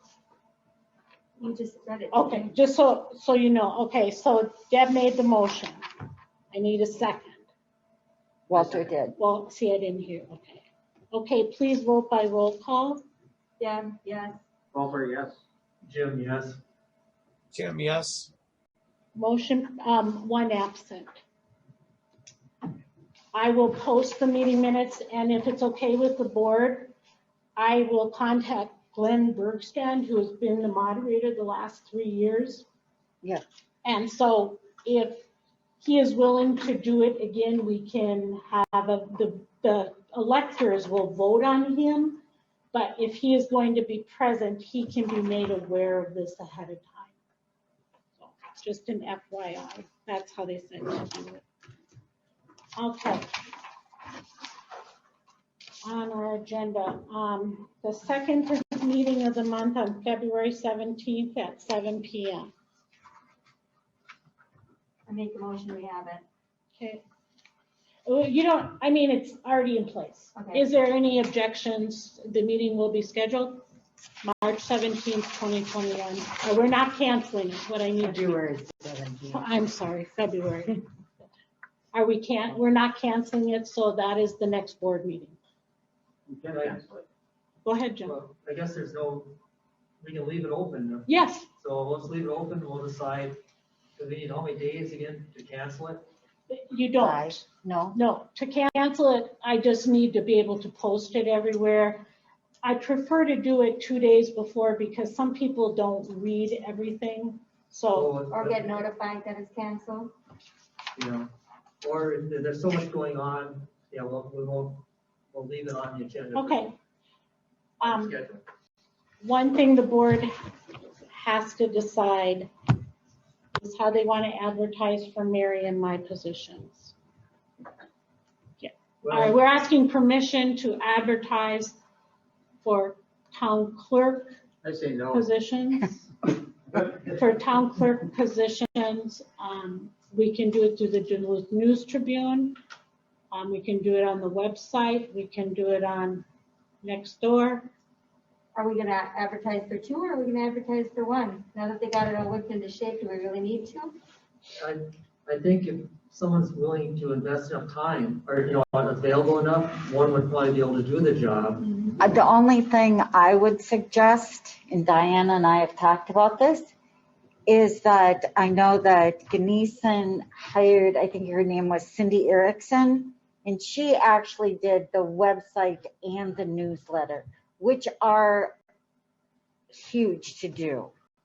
It's a big job. If somebody wants to do it as part of a more full-time position, but keep, one thing Mary and I have found is because there's 2 of us, if she's been gone and I've been gone, you don't have anybody as a backup.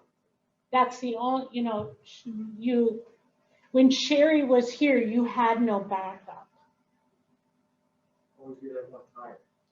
Huh? We did that one time. At once, but it wasn't it like in 2009 or something? Yeah. You know, or you could go with a clerk and then a deputy clerk. But, Well, your last day officially is 15th of May. Yep. We should hire someone, approve someone at, if we hire someone that May meeting, that's getting pretty close, so we should probably approve, select someone by the April meeting? If you advertise now, you may have someone apply for it before the March meeting. Yeah, I was wondering, that's, if we need to have someone apply for it a couple months ahead of time. That is why in our resignation letter, Mary and I said we will be done with regular meetings. We have talked at length about this, that we are willing to come on, and we don't want to call it consulting, but we would be willing. We don't want these people to be left in the lurch like we were and recreate everything. We would like to be able to help them, walk them through the year. If they need us for an hour on Tuesday, then we'd run down here for an hour or whatever day they pick to work. But you guys, it's a bigger job than you think. I'm just wondering when the latest we can select somebody. I would hope you'd have someone in place as soon as possible so they can start to learn stuff. It's even just putting a meeting together. Well, how long do you normally run an ad for? A week? You know, the News Tribune, I haven't run one since they went to 2 days. They're on Wednesday and Saturday now. But the News Tribune, you are going to get somebody from all over. Yeah. I don't know if you'd like to stick locally. No, I think it's in the township. We need to Just get advertise somebody. regionally through the paper. Okay. At the very minimum. Yeah, that's how we did for the treasurer. And look who we got. And so, you know, one of the reasons Pam's position got so delayed was because that's right when COVID started and we didn't know. I mean, Bill wasn't here, we didn't know what to do. So the board didn't proceed until we were able to get these people interviewed. We couldn't even get them interviewed because you couldn't meet with anybody. So the advertiser to say clerk, we don't have to say, then we get, if we have different clerk positions, you like can- deputy clerk at this time. Do you want to say clerk positions or position? Well, if you put position, then we can decide if there's gonna be two. Yeah. I mean, just put position, then it's not hooking us into two. And then maybe we'll find somebody that wants to do it all. And we would really recommend that they fill out an application and get interviewed by some group before appearing before the board, because both Mary and I know when we came, that's not how it was, and it was a very uncomfortable situation to appear before the board and not have many people know that that's why we were here. And it didn't go smoothly. So we'd both like to make it run smoothly for the next person. So do we want to put a date that they're required to have their applications in Sure. by? Applications by what date? How many days are in February this year? 29, 28. Well, we're looking to make a decision by the April meeting. The beginning of the April meeting is, Well, then we'll have to have them by the 1st of March. Yeah. I think today's only the 3rd. Yeah, I think we'd be fine. Put an ad in, let it run for a week, have people come in and interview. And one thing I did find out in running Pam's ad, because the News Tribune got sold, that it goes to I don't want to say a website, but it goes to a link for people looking for jobs.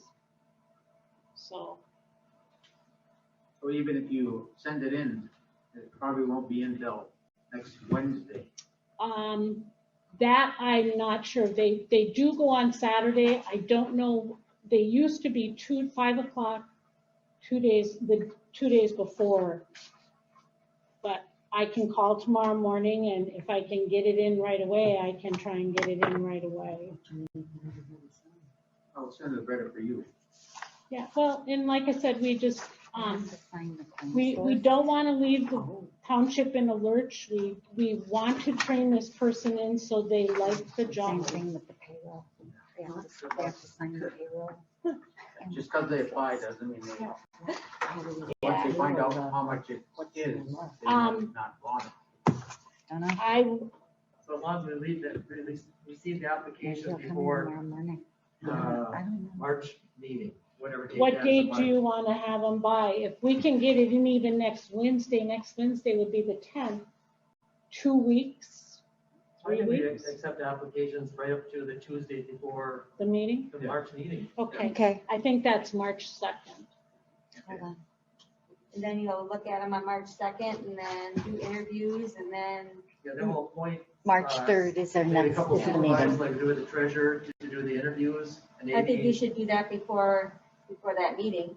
Well, We can do that on the 7th. Well, we'll be picking them sometime before the April meeting. So March meeting, we take the applications, assign people to interview these people, and then Hire them in April. present them in the April meeting. Yep.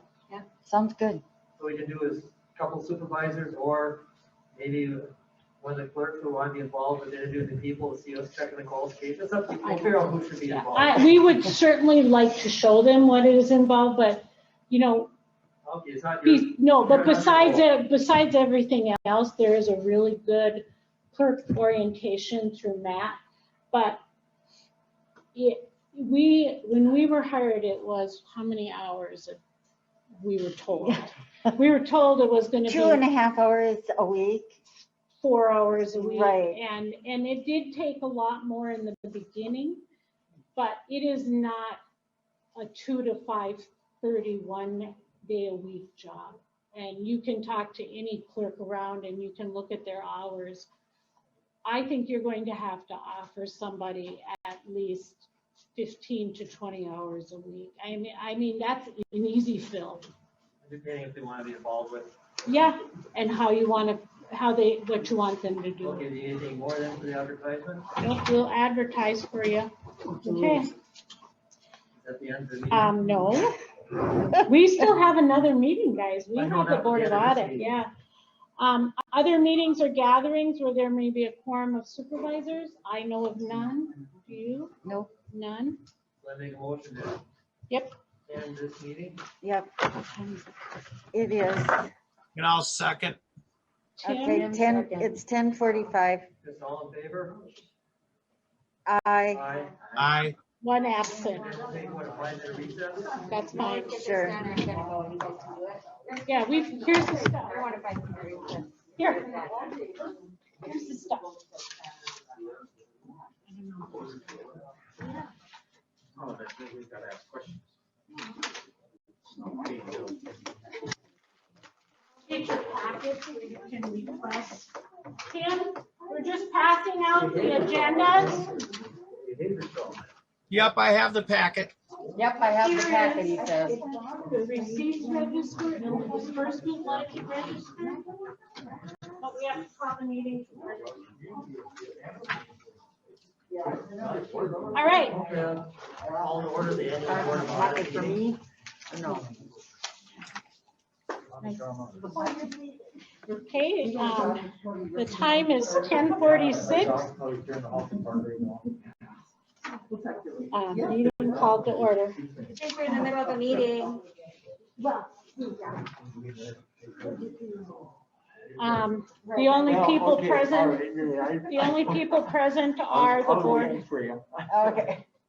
are the board and the clerk. So we're doing another meeting, so. Oh, it is gonna. Yeah. 17th. Yeah. Yeah, Right now. we're doing it right now. We're doing it Okay, right so now. The board in front of you have receipts registered with receipt numbers. Mary, you know. it's the Oh. test. So do you normally just pick out a receipt and then we go get it? Yeah.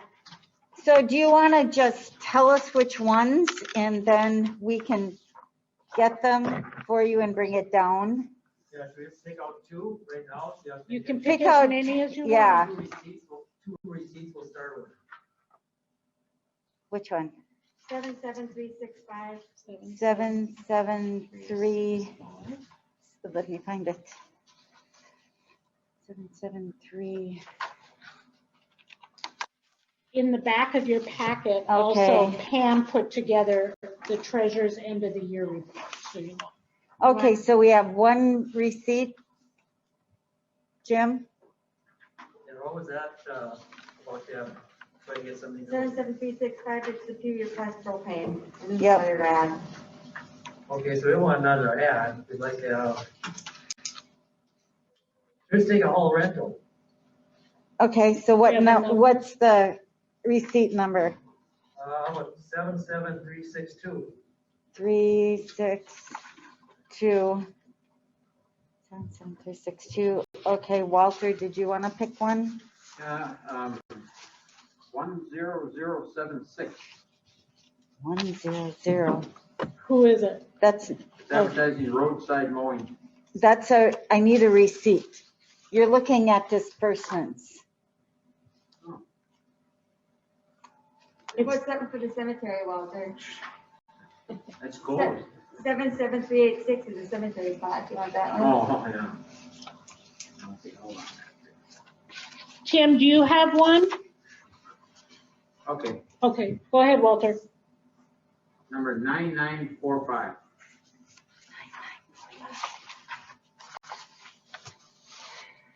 Nope, I think you're, That's not right. It's gotta be 7,000 number. it's got to be a, Cemetery plot 77385. Oh, see, all these numbers I'm going by. Oh, I see what. Yeah. Okay. My fault. This money we received, but no, Yeah. all got checks. All right. Because they're all together. okay, Tim, did you have a number? Yeah, this one's 77402. Tommy Archer. Okay. 42. Where did that one go? I don't have it. Oh, I know it. When the Do you numbers have one, get grouped Walter? up. Yes, 77398 Two, to Douglas Freeman, Realty. What was it? Advertising. 77398. 398. Advertising. Okay, Pam, you go find those. Where am I Okay. gonna find them at? In my book? Well, you have the disbursement, you've got the receipt book. Oh, the receipt book. Yep, find it in there. Okay, so now we go with the disbursements register, Deb. Okay, I want to do. Oh, that's the second. Yeah. The second one. Do not pick out the ones that say payroll, because then we're giving personal information on who gets to. Okay, let's do. God, there are a whole bunch of people. Yeah. Let's do 120.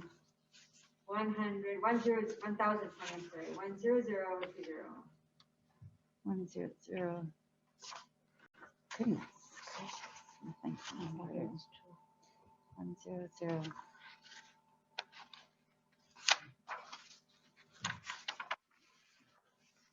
Okey doke. Walter, 9874, oh, it's Virgo. Lake County Power.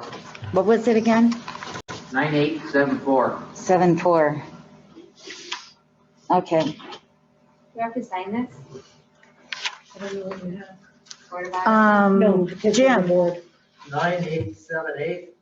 They have to look too far. That's the Okay, first benchmark for Fresno riders. perfect.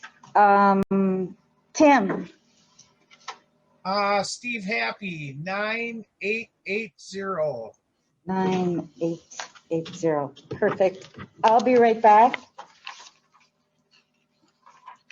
If you look at the second page, this is the year-end report that Pam has put together as of December 31st. With our money market balance, the funds balance. The statement of indebtedness is something that is submitted to St. Louis County for the year, and we owe $430,000 on the fire hall bond, and the certificate indebtedness is for the road, Fredenberg Lake Road, Birch Acres, and Uziak. And it's a 10-year loan, and we now owe $121,819.20.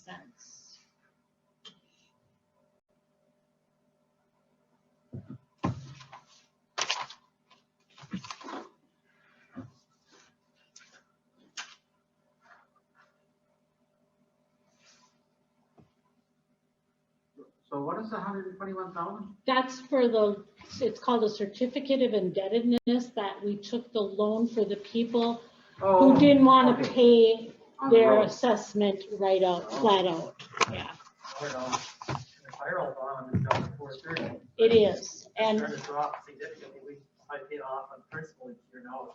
it is, and that is the thing, is there's a larger, it'll vary though. We pay $50,000 one year, and then we go back down to $45,000, and then it goes up to almost 60. So I don't know how that was figured, but we have a schedule. And that's through that's funded through property taxes. It's on our property taxes. I see it all the time. Oops, don't fall. All right. And that you guys asked for. The Archer he asked for. Yep. Okay, you take that one. And then I mark the other one and I'll take that over to those guys. I'll you look at that one. Here you go, folks. You want to tell me Archer? There you go. No, I didn't do that. Did you do that? No. I didn't do that.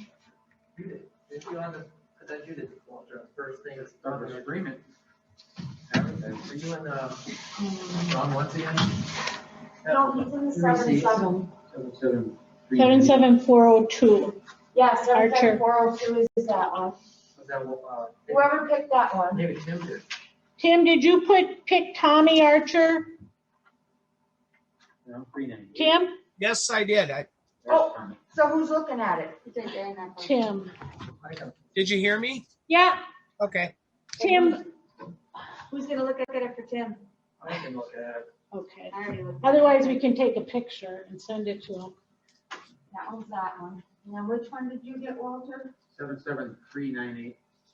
Doug Freeman. 77398.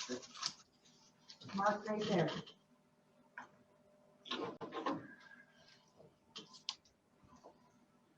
I marked it on the little sticky.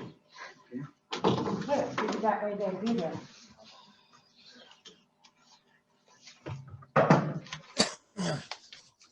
Tim, do you want me to take a picture of that one and send it to you?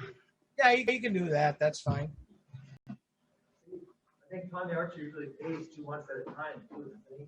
Depends. Sometimes he pays 2 months at a time, sometimes he pays one, because this month they only got a $400 check.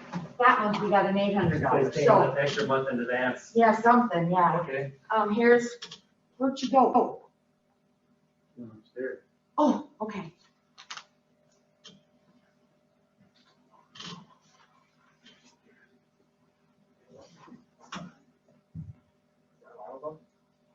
This is the Freeman one. Did you want to look at anything else, Deb? I looked at them all. She looked at them all. Did you guys look at them? Yeah, I saw it. Because I marked all of them for you. Okay. Good job. Can I take it? Here.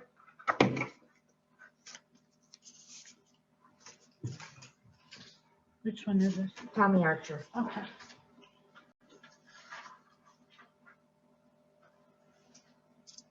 Got it?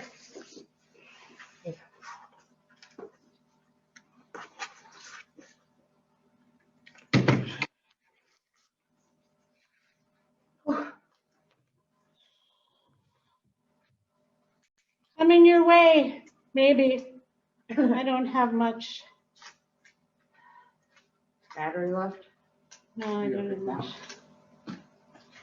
We have to wait for Mary and then we can go. Tim, can you let me know when you get it?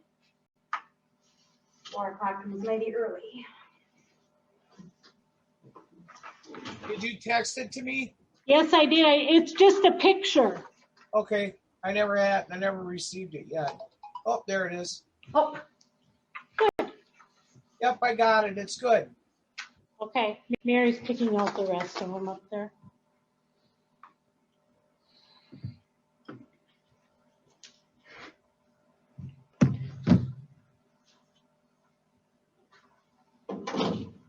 You have to get gas to the snow blower this year too? No. I got gas twice, so there's, your names here is disbursements to you. Gas is, or here, it's your 1, 2, 3, oh, 2020. Year ago.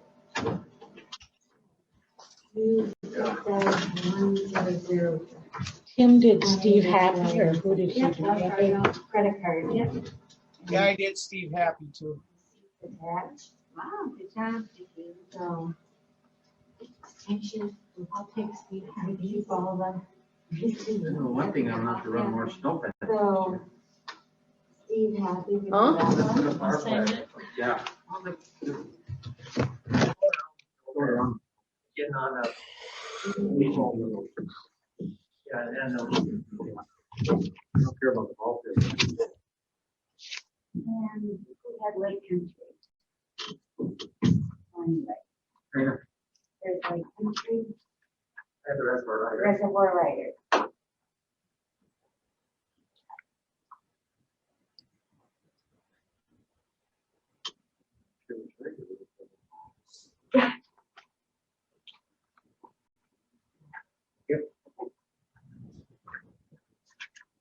So this is the check stub that you sent out. Yep, This is them giving us a payment right, to the township.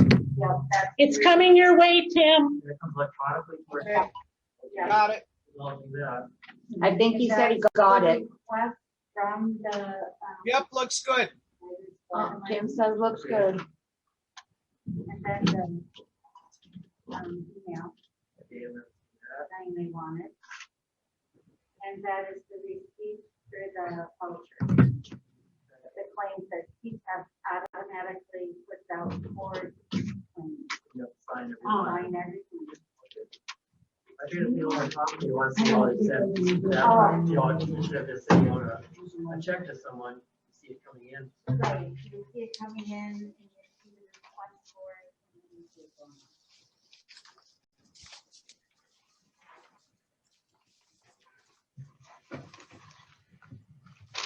Pam, is there anything you want to say about your final financials at the end? No, everything's there.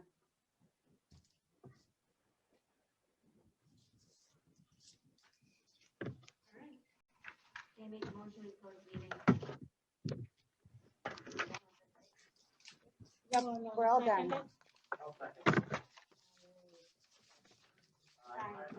One absent. Tim? Yes. During the meeting? Adjourning the meeting. You in Okay. favor of adjourning the meeting? Yes. Okay. Okay, just hang on for a minute, Tim. Okay. This is Mary. I want to see, I had touched the screen. Oh, there you are. And everything, can you see me? Yes, now I can, because all I could see was a ceiling through the whole meeting. And I didn't want to have you mess with the cameras. Well, see, and that was the problem. I can't, I don't want to leave, cancel. No, I want to cancel this. Do this.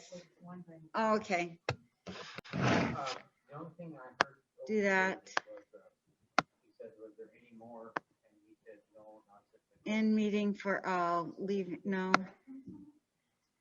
Well.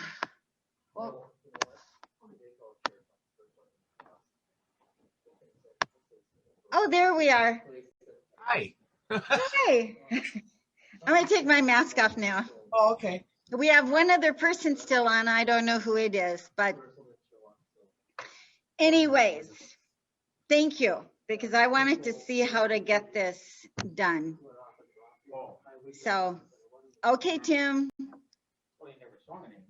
Now, how are we gonna go? I probably have to sign papers now, right, tonight? Yeah. Or not tonight, but I'll leave it in the envelope in the town boardroom, and when you come by, you can just sign it. okay, it might be a while. Remember, I gotta stay out of there till probably next Friday.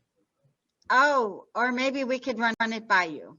Yeah, either that, or I don't know. I could even come up there when you're up there next and just hand it through the windshield, and I can sign it. That way, you don't Yeah. have to run it down